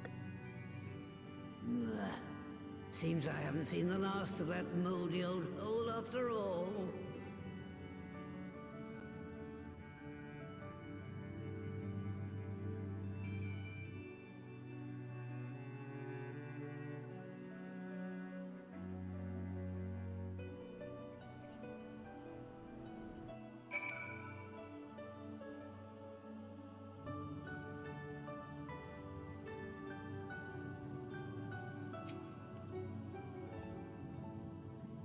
Alright, off to my old workshop then. Everything required to make your familiar is there. That may be, but no one has set foot in there since the Exodus. I dread to imagine what has become of it. Oh, there's sure to be a handful of feral familiars and mayhap a monster or two, but nothing to trouble the likes of you. You can consider cleaning up the place payment for my help. Fine, we'll do it. Good girl. Now, if there are no other objections, I suggest you run along to the Maker's Quarter. I'll send one of my pirogos ahead and let you into the workshop. You need only tell him who you are. One can't be too careful after all. Off you go. Are we about to unlock a dungeon?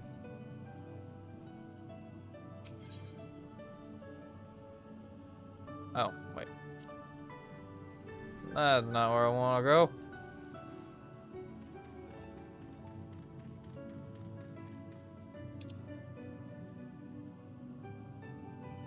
Oh boy, that's all the way over there.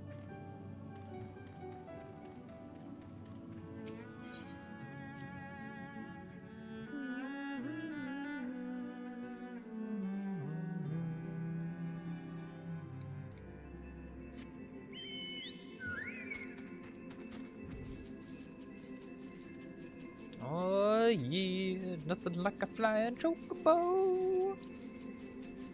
Or dare I say, Chocobo. Look at this beauty. Majestic bird. That all other birds only wish they could be.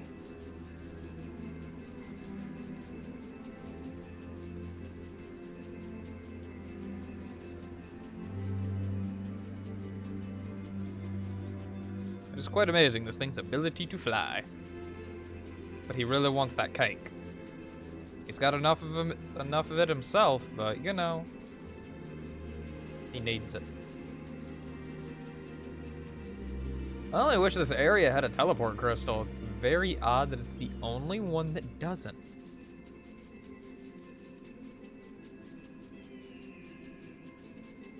Like one right outside Master Matoya's place, or even in Master Matoya's place, would be pleasant.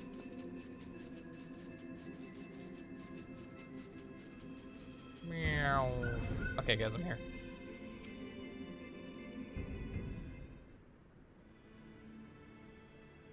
Greetings, Rivet, and welcome to my good mistress's relic.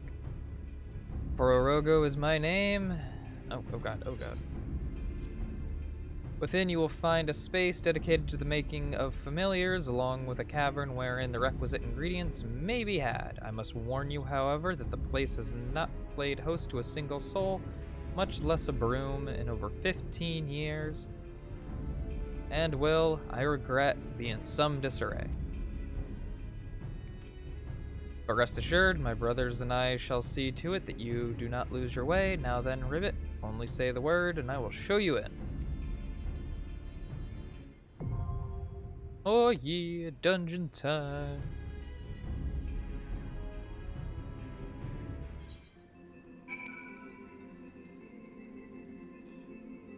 Alright, we've got dungeons to go up on into. I'm gonna go take a quick bathroom break, and I will be back in just a few minutes. I'm also gonna get some something more to drink, so see you in a couple minutes.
Alright, I'm back.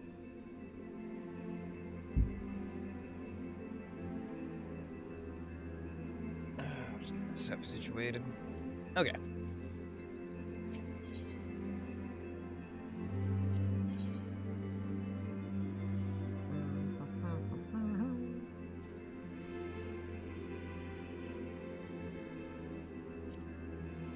I stand ever ready.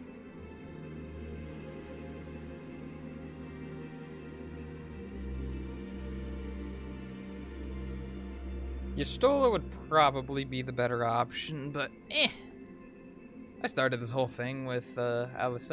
Might as well keep Alice. And, you know, I'll put that, why not? So we're gonna go in with these people. That's not bad. 470 and I'm 490.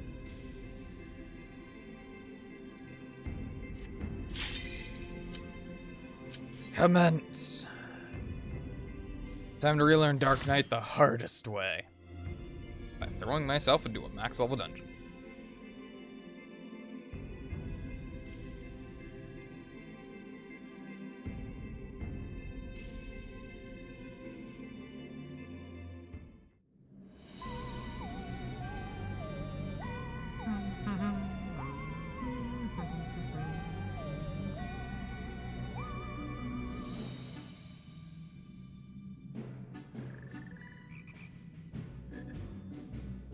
Rugs.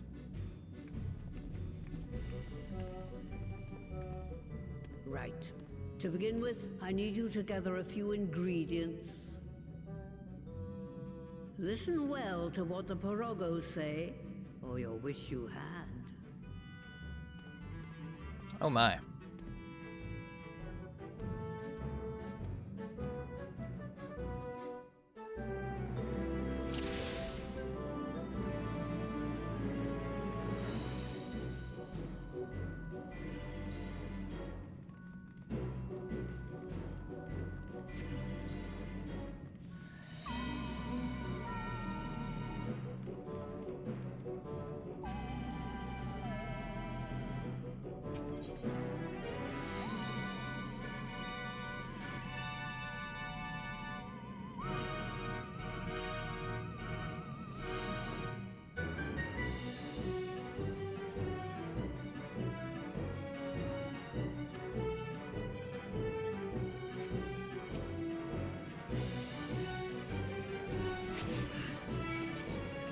Alright, so they are all after me.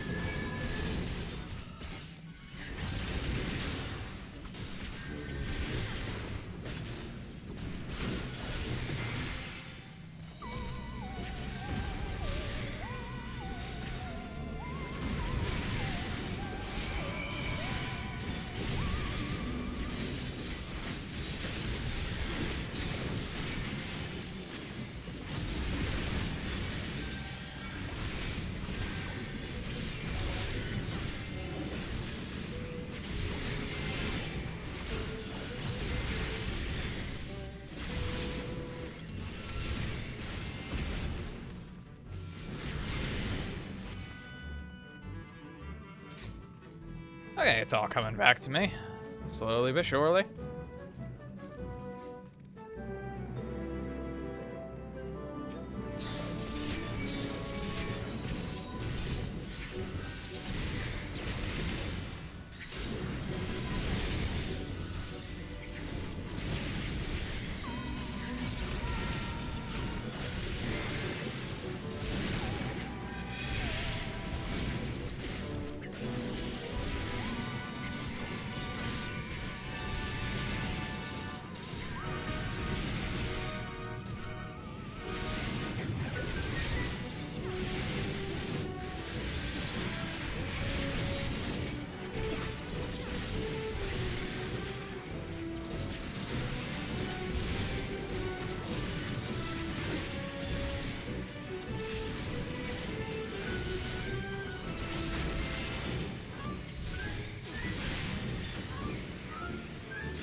Oh, God.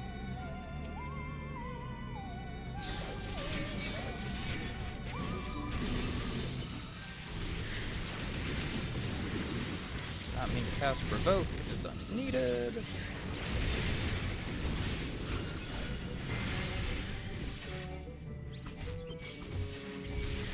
Hey, why are you over there?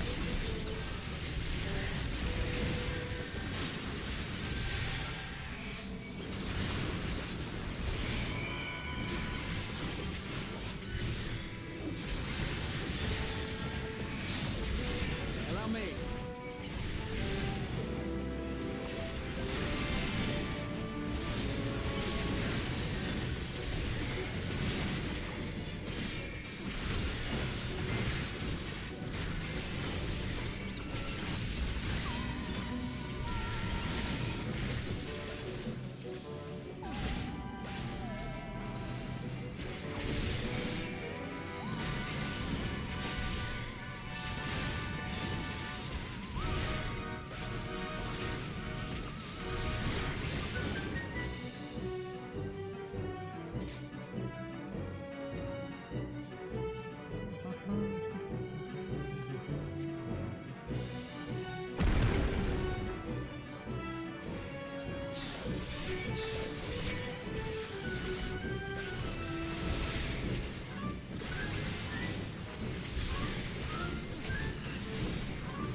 Alright, first boss. Well, let's get to it.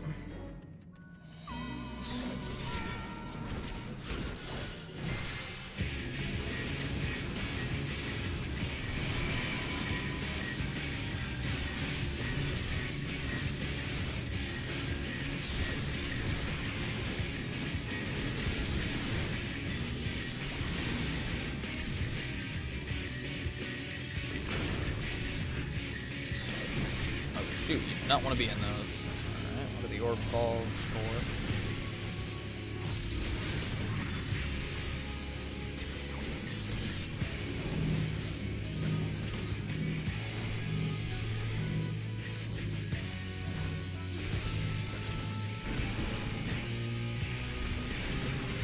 Allow me. Yeah, please do.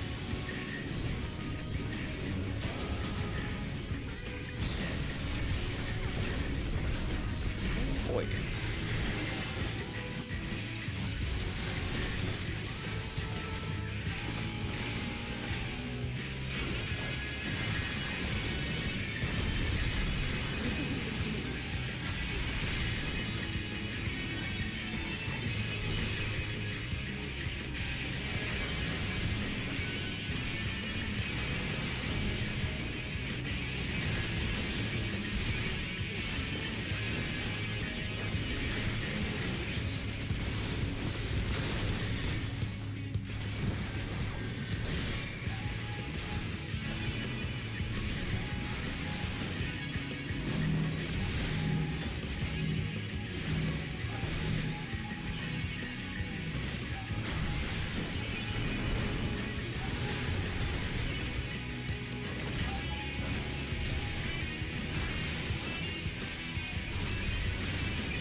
My combo. And summon a little help.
Not do that.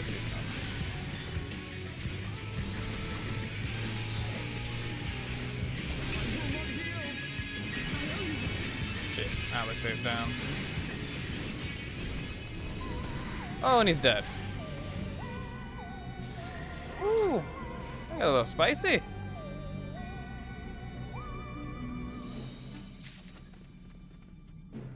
Of course, I get boots of aiming. Thank you, game. Thank you.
Okay, 2 is the non-AoE.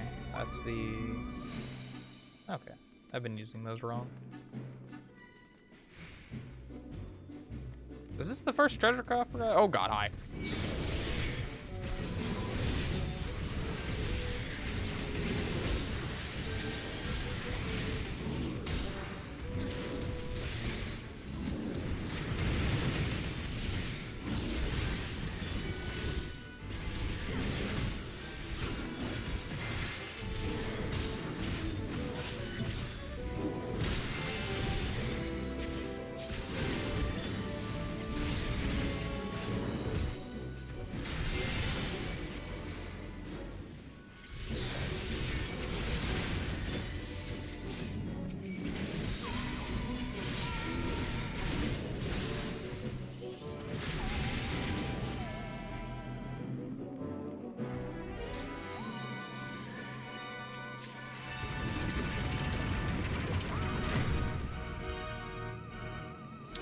Curious.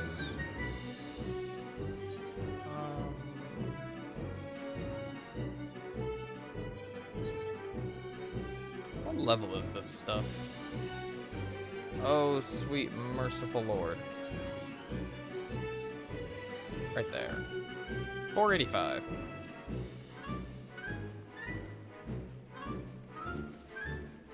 Yeah.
Hello there.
Da, da, da. Bum, bum, bum, bum, bum, bum, bum, bum, bum, bum, bum, bum, bum,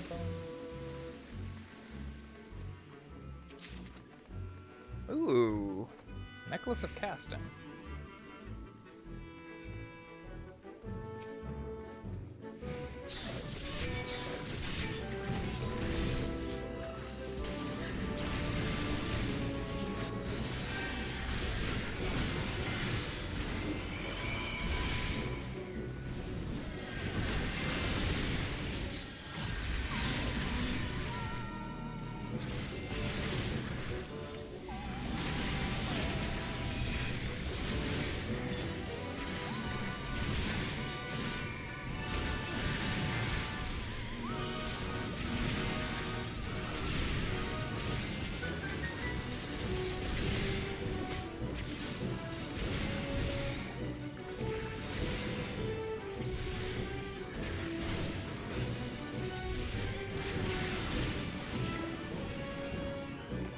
You know, it honestly feels like they buffed the trust AIs. Whee! Splat. Whee! Splat. Don't kill yourself, guys. Come on. Oh, this is most certainly a boss. Yep. Okay. Well, let's go meet our maker. He looks like he just has hilariously comical googly eyes on. Okay.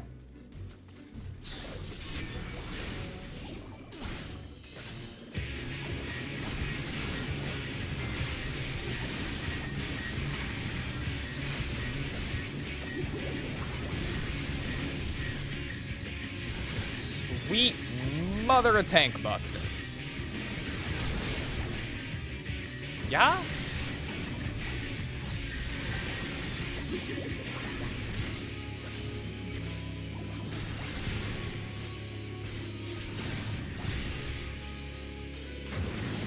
Oh, sweet merciful God, there's that mechanic.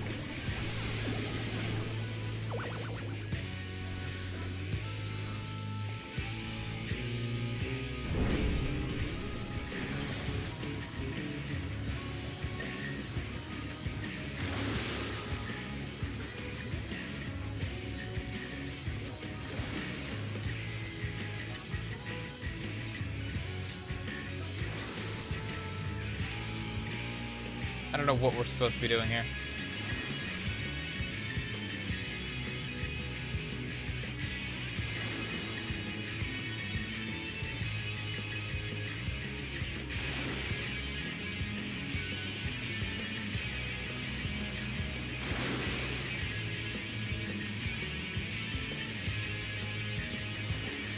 Yeah, there's nothing I can do about all of them.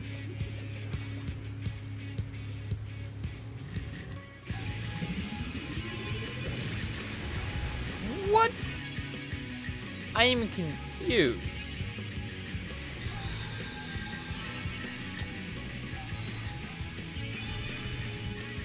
Huh.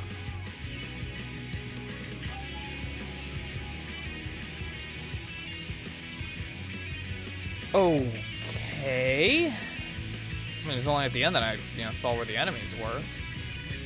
But even then, how do I get to them?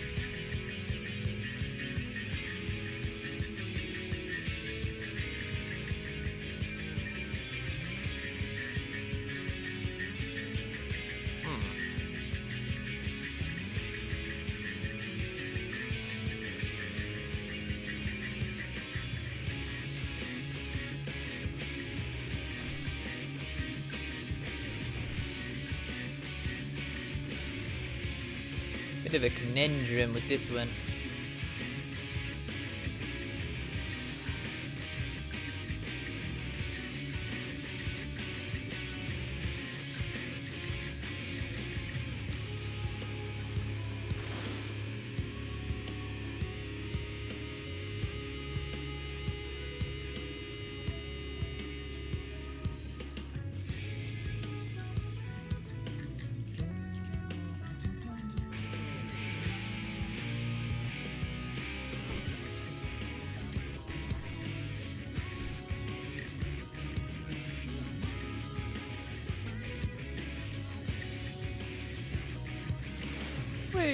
Okay, let's try this again.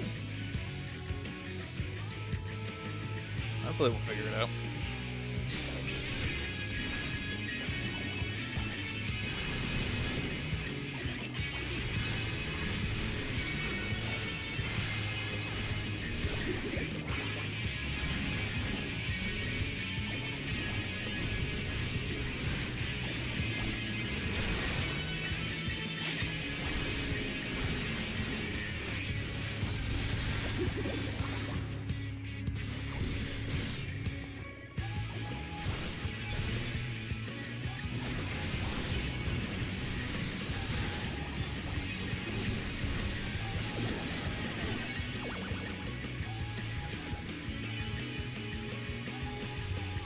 Alright, I gotta figure out what I'm supposed to do here.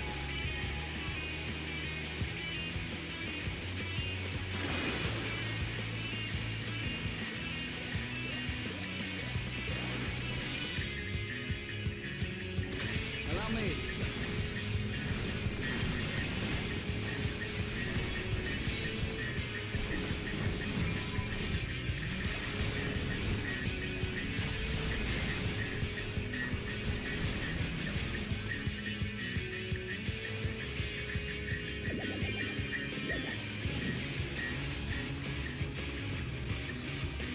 Oh, that looks freaking cool.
Oh god.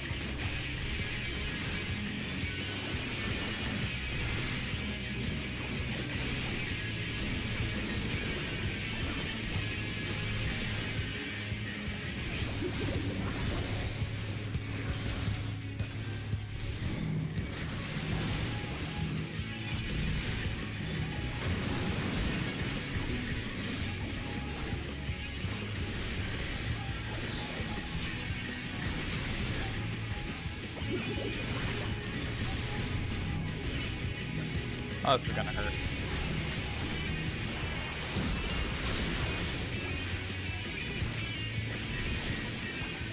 Yeah, we did it. Okay, that's down. Ooh, circlet effective.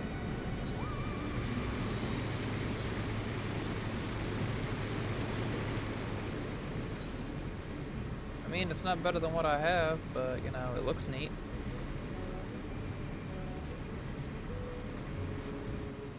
Alright.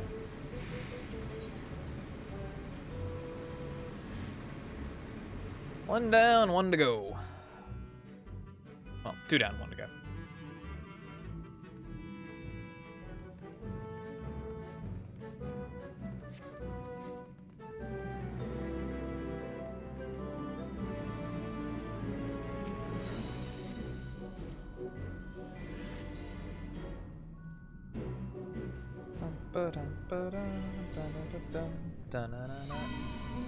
Oh boy.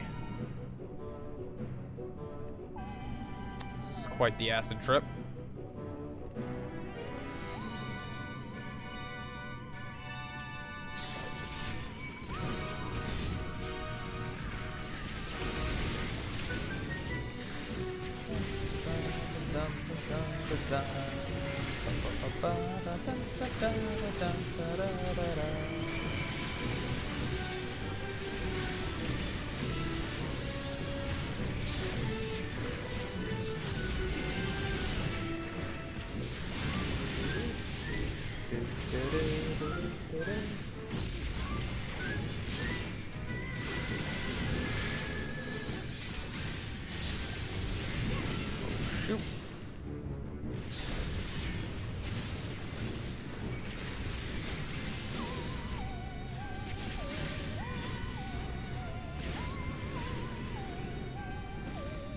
You know, they had to have buffed the AIs. They're doing just efficient at this. And it seems like I think they're using AoE moves? Oh, hi.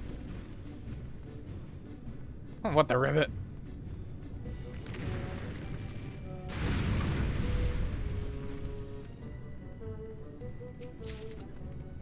Hey, materia that I do not need. I want one of these as a mount. I've seen people with them, but I don't know how to get it.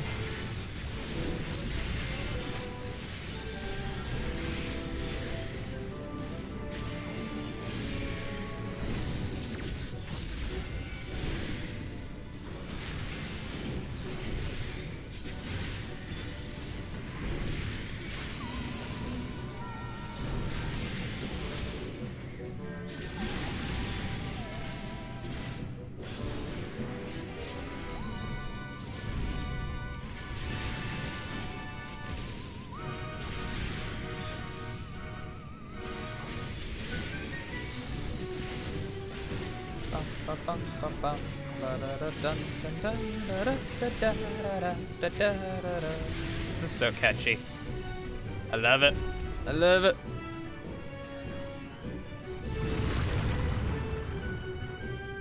Alright, calm down, Moses.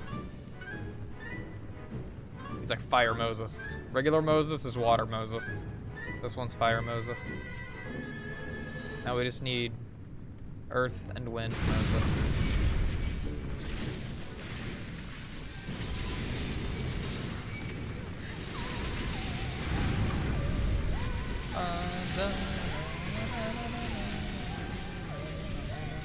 Oh Lord.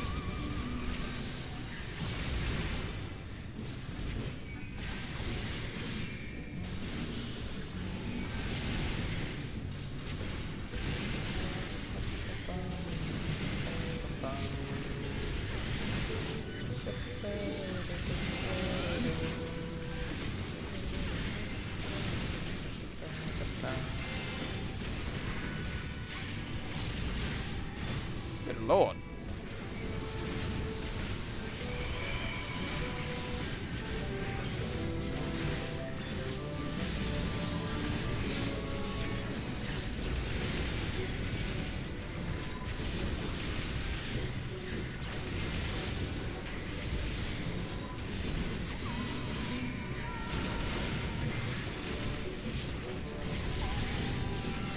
with a free cast.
You're going down.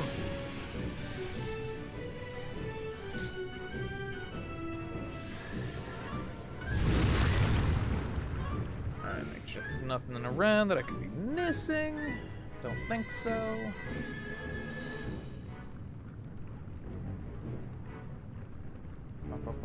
Bum. Ba-da-da-da.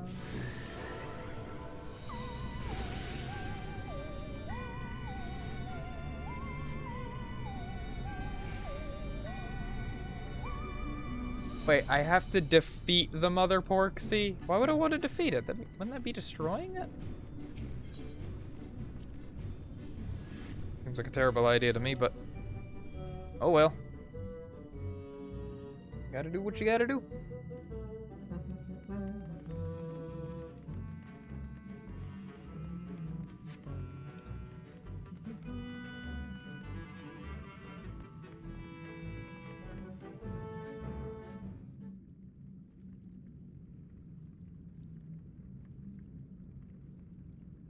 Right then, let's get this over with.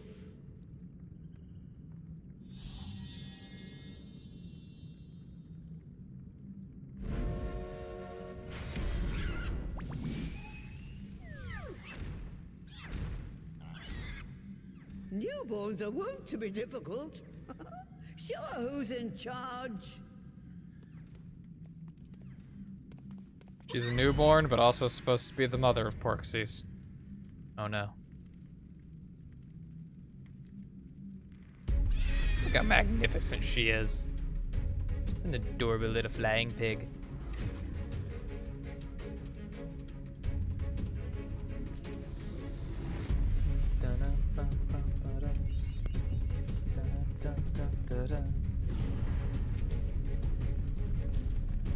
Alright.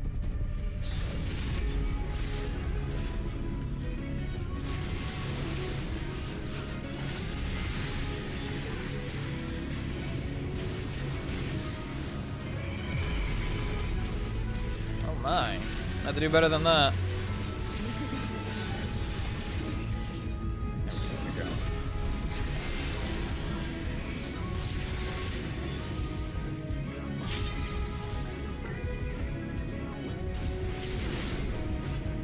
Okay. Ah, okay, I see.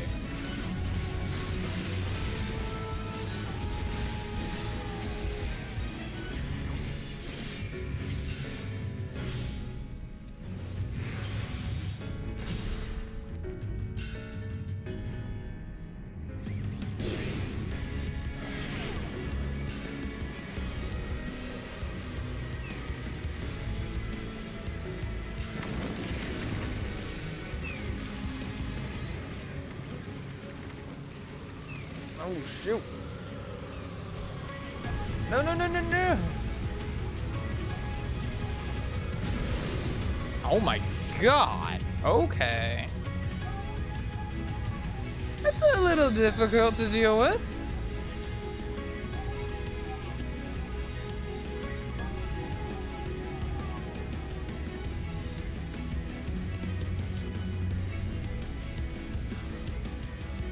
This place is just out to kill you.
Oh, thank God.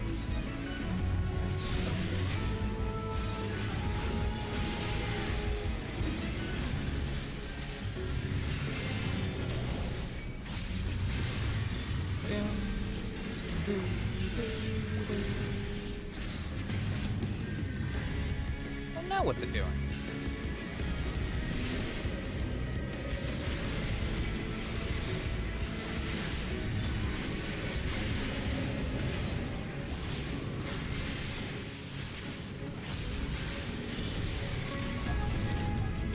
Oh, shoot.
Yay, we did it.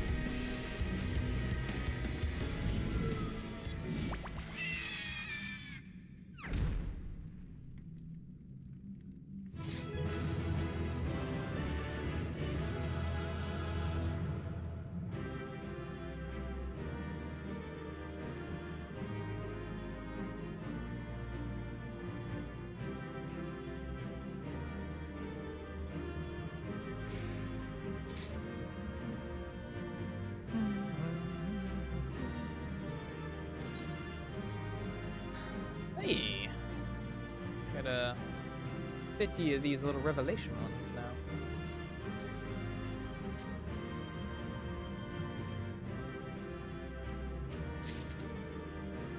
Oh, hello.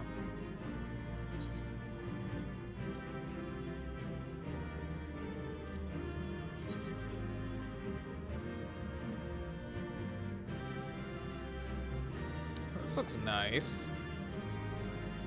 Honestly, this actually looks kind of nice. Oh yeah. Well, that wraps that up. Sorry, Mother Porgy. I had to do it.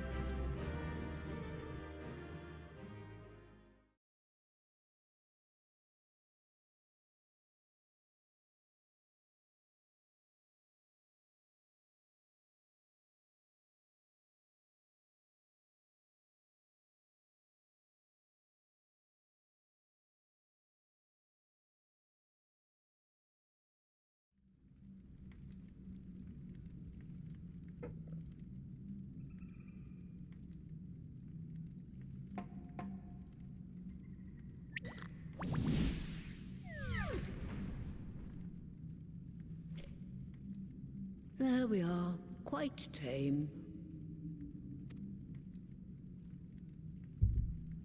Then all that remains is for me to imbue her with the magic. My friends, I'm afraid I must trouble you for your ether once more.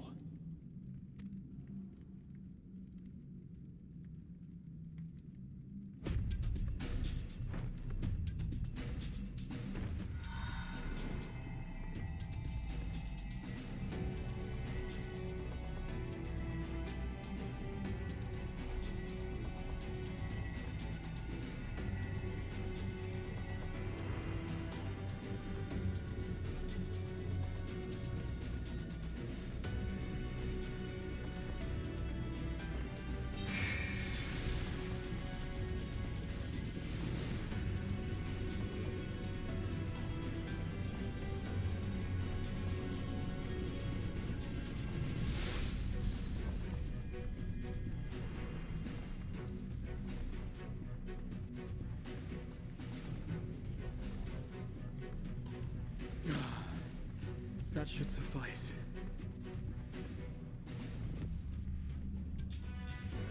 Good. Let's set her to work then, shall we? I want to see some proxies. Assuming, that is, someone can spare the requisite energy.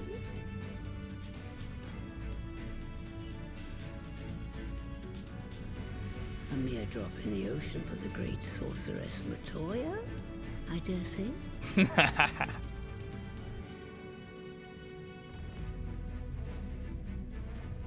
Oh, she's gonna have fun with that knowledge.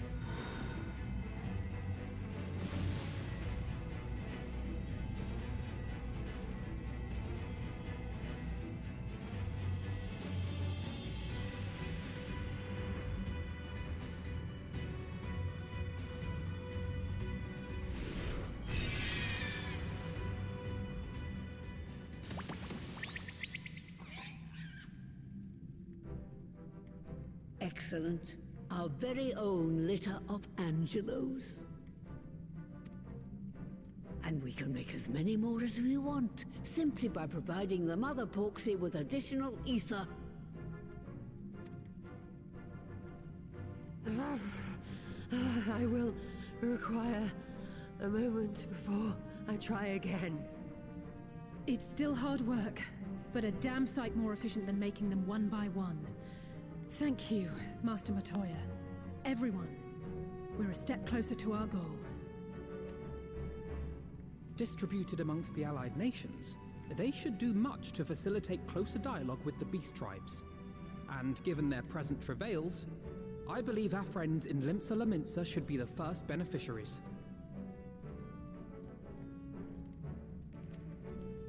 Agreed. Though I must leave this errand to you. I doubt my legs will carry me out of the cave, much less to Vylbrand. Thank you for taking the lead in gathering the ingredients. I expect you would benefit from a rest too. I mean, now that you mention it. In addition to the porkses, I trust you've gained an inkling of how much effort goes into the creation of familiars. Or mayhap you attribute your struggles to old age? If I said yes, would it persuade you to treat me like an adult? Not with that pertness, it wouldn't. Anyway, assuming you have no other favors to ask, I shall be leaving.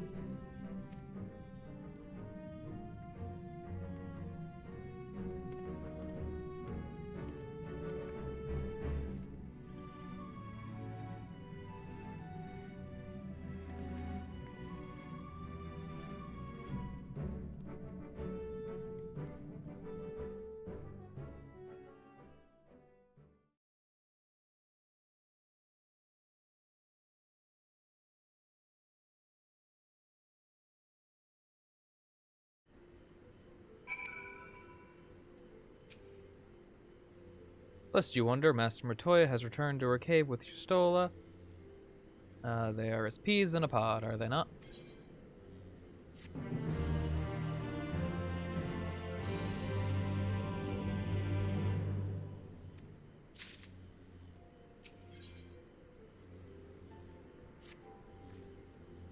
Well then, my friends, let us return to Limsa Lominsa and deliver the good news to the Admiral. A word to the officer in Bulwark Hall should be sufficient to secure us an audience.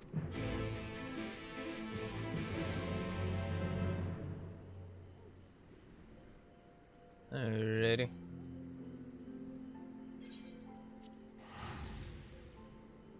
Tarantula hawks, you say? Yep, nope, I'm getting out of here.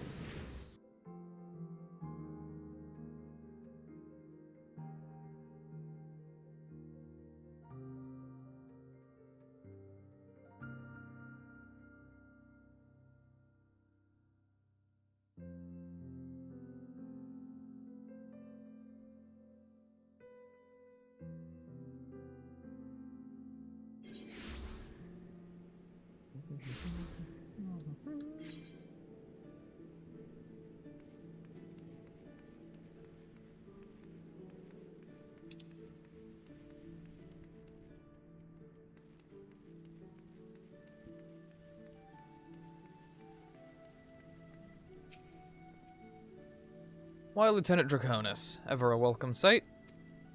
Tidings for the Admiral, you say? She is presently receiving guests, but for the Scions, I know she will make an exception. Follow me.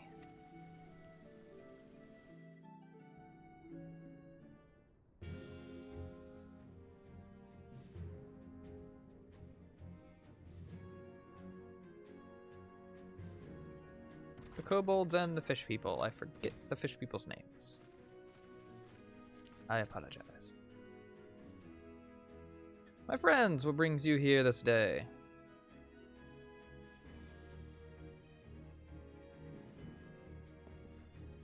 Is this true?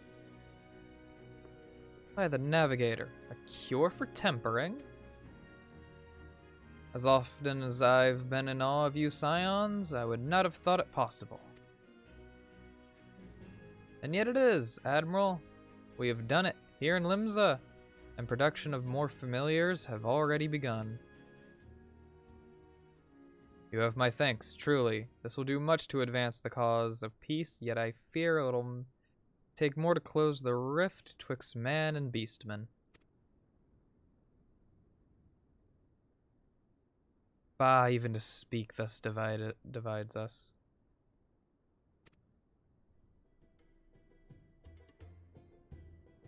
Welcome as it is, a cure will not guarantee reconciliation between our peoples. For though summoning and the tempering may serve to fuel the conflict, they are but symptoms of it. If we are to resolve the primal problem once and for all, we must address the cause. We must strive for mutual understanding and find a way to leave our bloody past behind.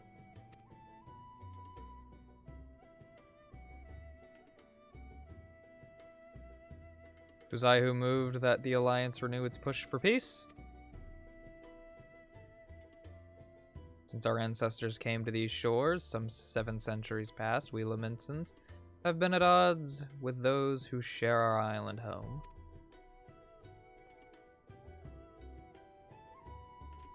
Save for a brief moment of cooperation with the kobolds, our history has been one of nigh constant territorial squabbling.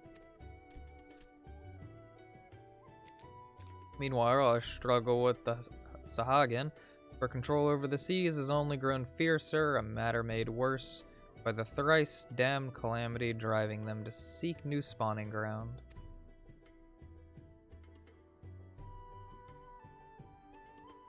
With survival at stake, each had no choice but to fight, and so I dismissed peace as impossible. Impossible is a word coined by the weak. I proclaimed to all who'd listen, and then gave up. You and yours put me to shame.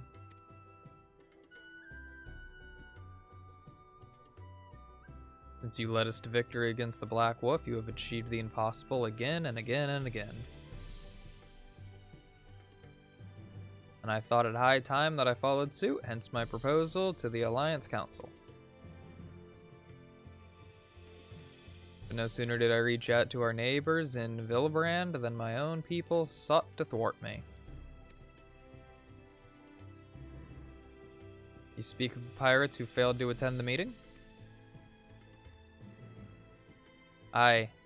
Acting through a friendly faction among the kobolds, we had intended to seek an audience with a prominent patriarch. But the bloody executioners would not hear of it, and their absence sent a message to the rest. Though they are but one of 3 pirate powers, they are the greatest, and any attempt at peace would founder with them.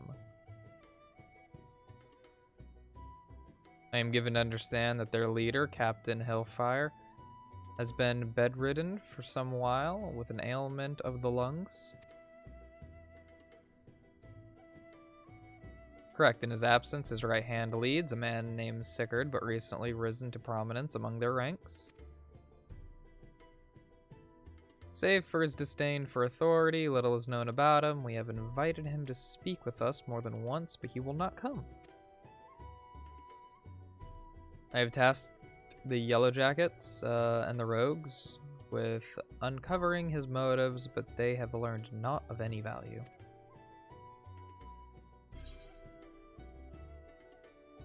Leave it to us.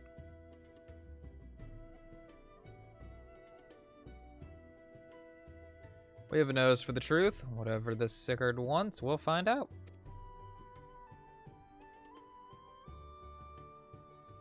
Truly, I would be much obliged. I shall look forward to hearing what you learn then, and good luck.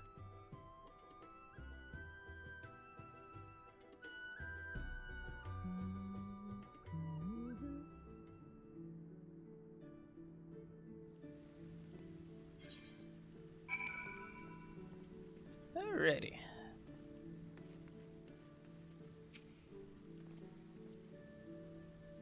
By the way of a first step, I suggest we split up and make inquiries around town. Someone must know this Ishgard. If you could approach the pirates as on me, the rest of us will seek out merchants and adventurers. I can do that. I practically hail from this town.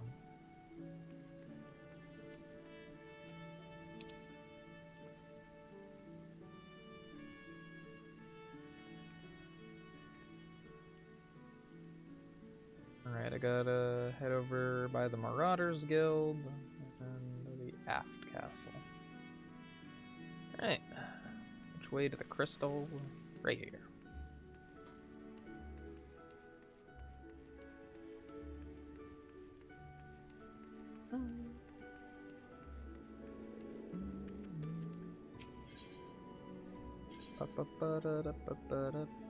Ba-da.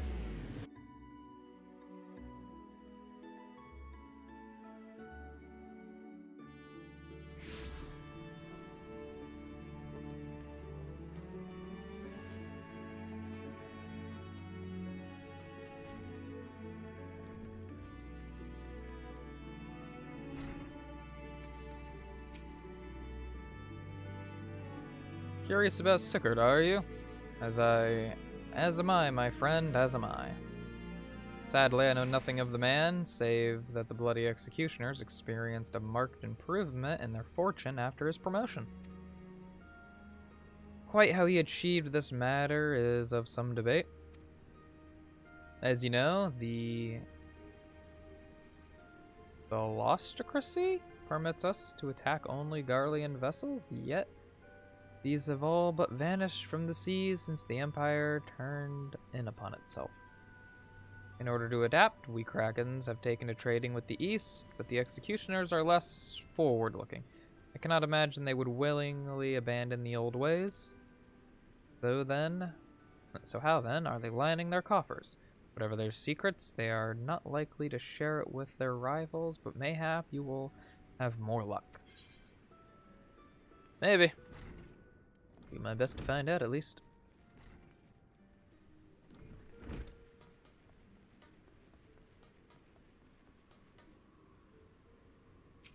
Amen.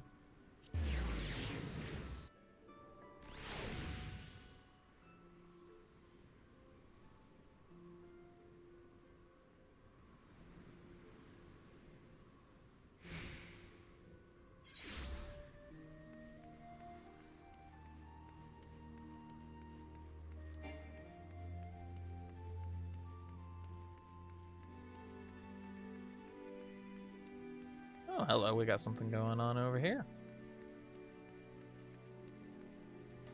Guess I'll have to check that out later.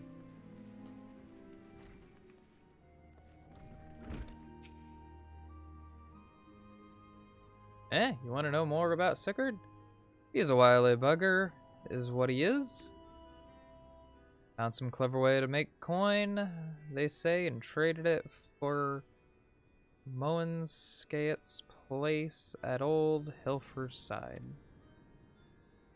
There was a time we raced the executioners for our pick of the Empire's fleet, but the Garleans are gone, and them days with them. Owing to which, we've all of us had to look for other ways to make ends meet. With that jumped up vile drat Ishgard landing the juiciest, whatever it may be. Not that we sirens are struggling mind. We do well enough guarding fishing boats from the fishing backs and other beasties. Get your first pick of the produce for trouble, see quality stuff at a bargain price. This we pass at our sisters, as can't sail on accounts of getting old or wounded or with child, and they cook it up and sell it for a pretty profit. Simple. I miss the old ways, don't get me wrong, but when I see the girls with their little ones, I think to myself, a life of peace and quiet ain't all that bad. I have an idea where he could be getting it from. I have a very good idea. Take a look at this real quick. What do we got here?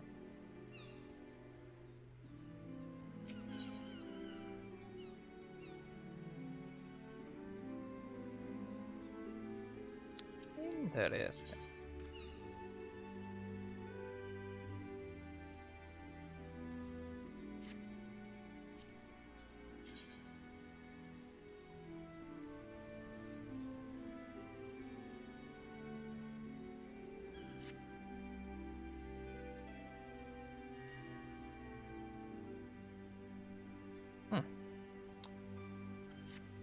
Looks like something to take a look at later. Oh yeah, where is that? I've got to go.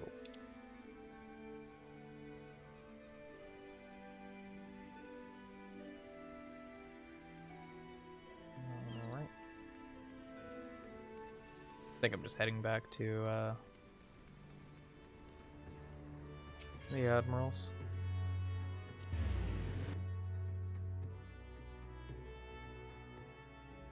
Which I think technically I was already like right above.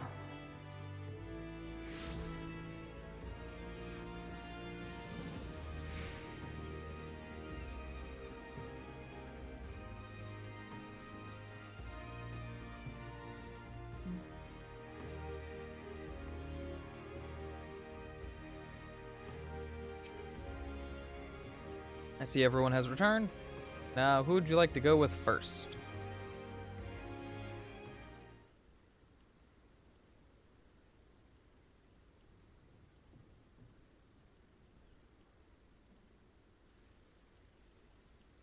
But just as their imperial prey began to disappear, Ishgard turned the executioner's fortunes around with a mysterious new source of income?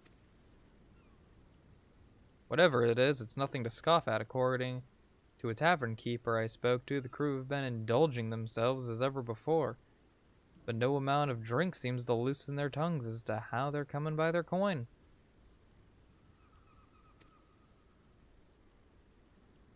For my part, I spoke with a reporter from the Harbor Herald. The publication has been investigating the secret of the executioner's good fortune and making little headway. Plainly, the executioners do not wish the nature of their business to be made public. And I think I may know why. In the course of making inquiries on Hawker's Alley, an interesting fact came to light just as the executioners began to enjoy better fortunes. The price of crystal went up into sharp decline, a sudden fall in demand, I was told.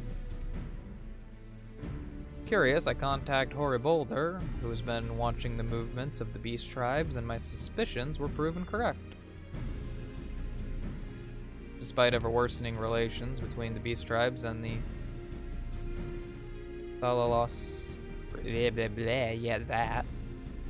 neither Titan nor Leviathan have made an appearance of late, suggesting that the kobolds and the Sahagin lack the means with which to summon them.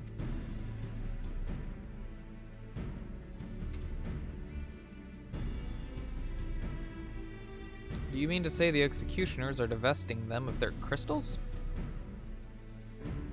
All indications point to that conclusion, yes, though we've had no hard evidence as of yet. We must investigate further. So, how do we proceed? Oh, I have an idea about that. In fact, I've already taken the liberty of making certain provisions.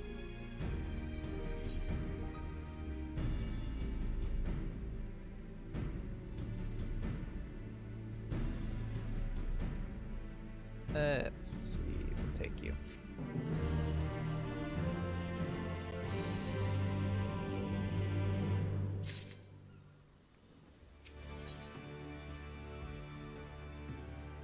Ooh. Oh, man. Hold on.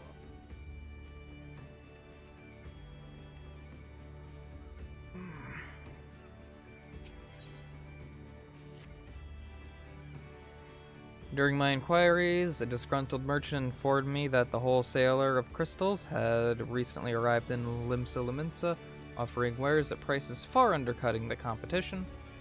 After asking around, I was able to gain an introduction and will shortly pose as a potential buyer in a bid to establish the crystal's provenance. The man is due to be at Ocean's Embrace in Lower Noscea shortly. I suggest we make our way there at once.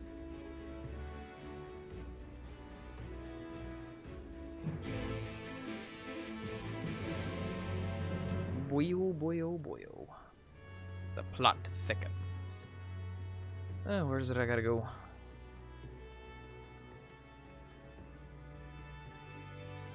Ah, all the way over there.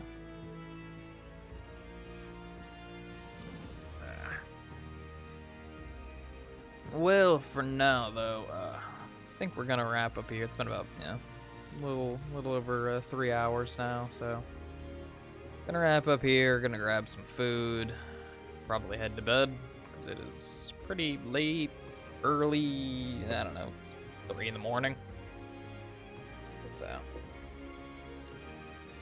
So, wanted to stream a lot earlier, but I fell asleep early and took a nap, woke up late.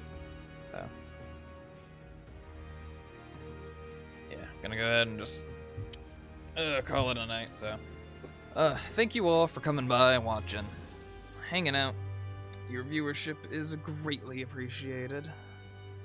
I love having people come by, so I will see you in the next one. No stream Wednesday. You know, technically today, that's not going to be another stream. Just kind of taking the day off. I've got some stuff to do around my house. I got a electrical socket to replace because I had a surge protector burn out for some reason. So I'm just going to replace it and then not worry about that, and then probably spend the day watching some Mandalorian because I have yet to do that, and I've got a little free trial, so before that goes out, I'm going to do that. So that's what my tomorrow is going to be. But Thursday, we will be back. Should be back. Probably be streaming more of this. So I will see you then. And until then, stay wholesome, my friends. Have a good one. See you in the next one.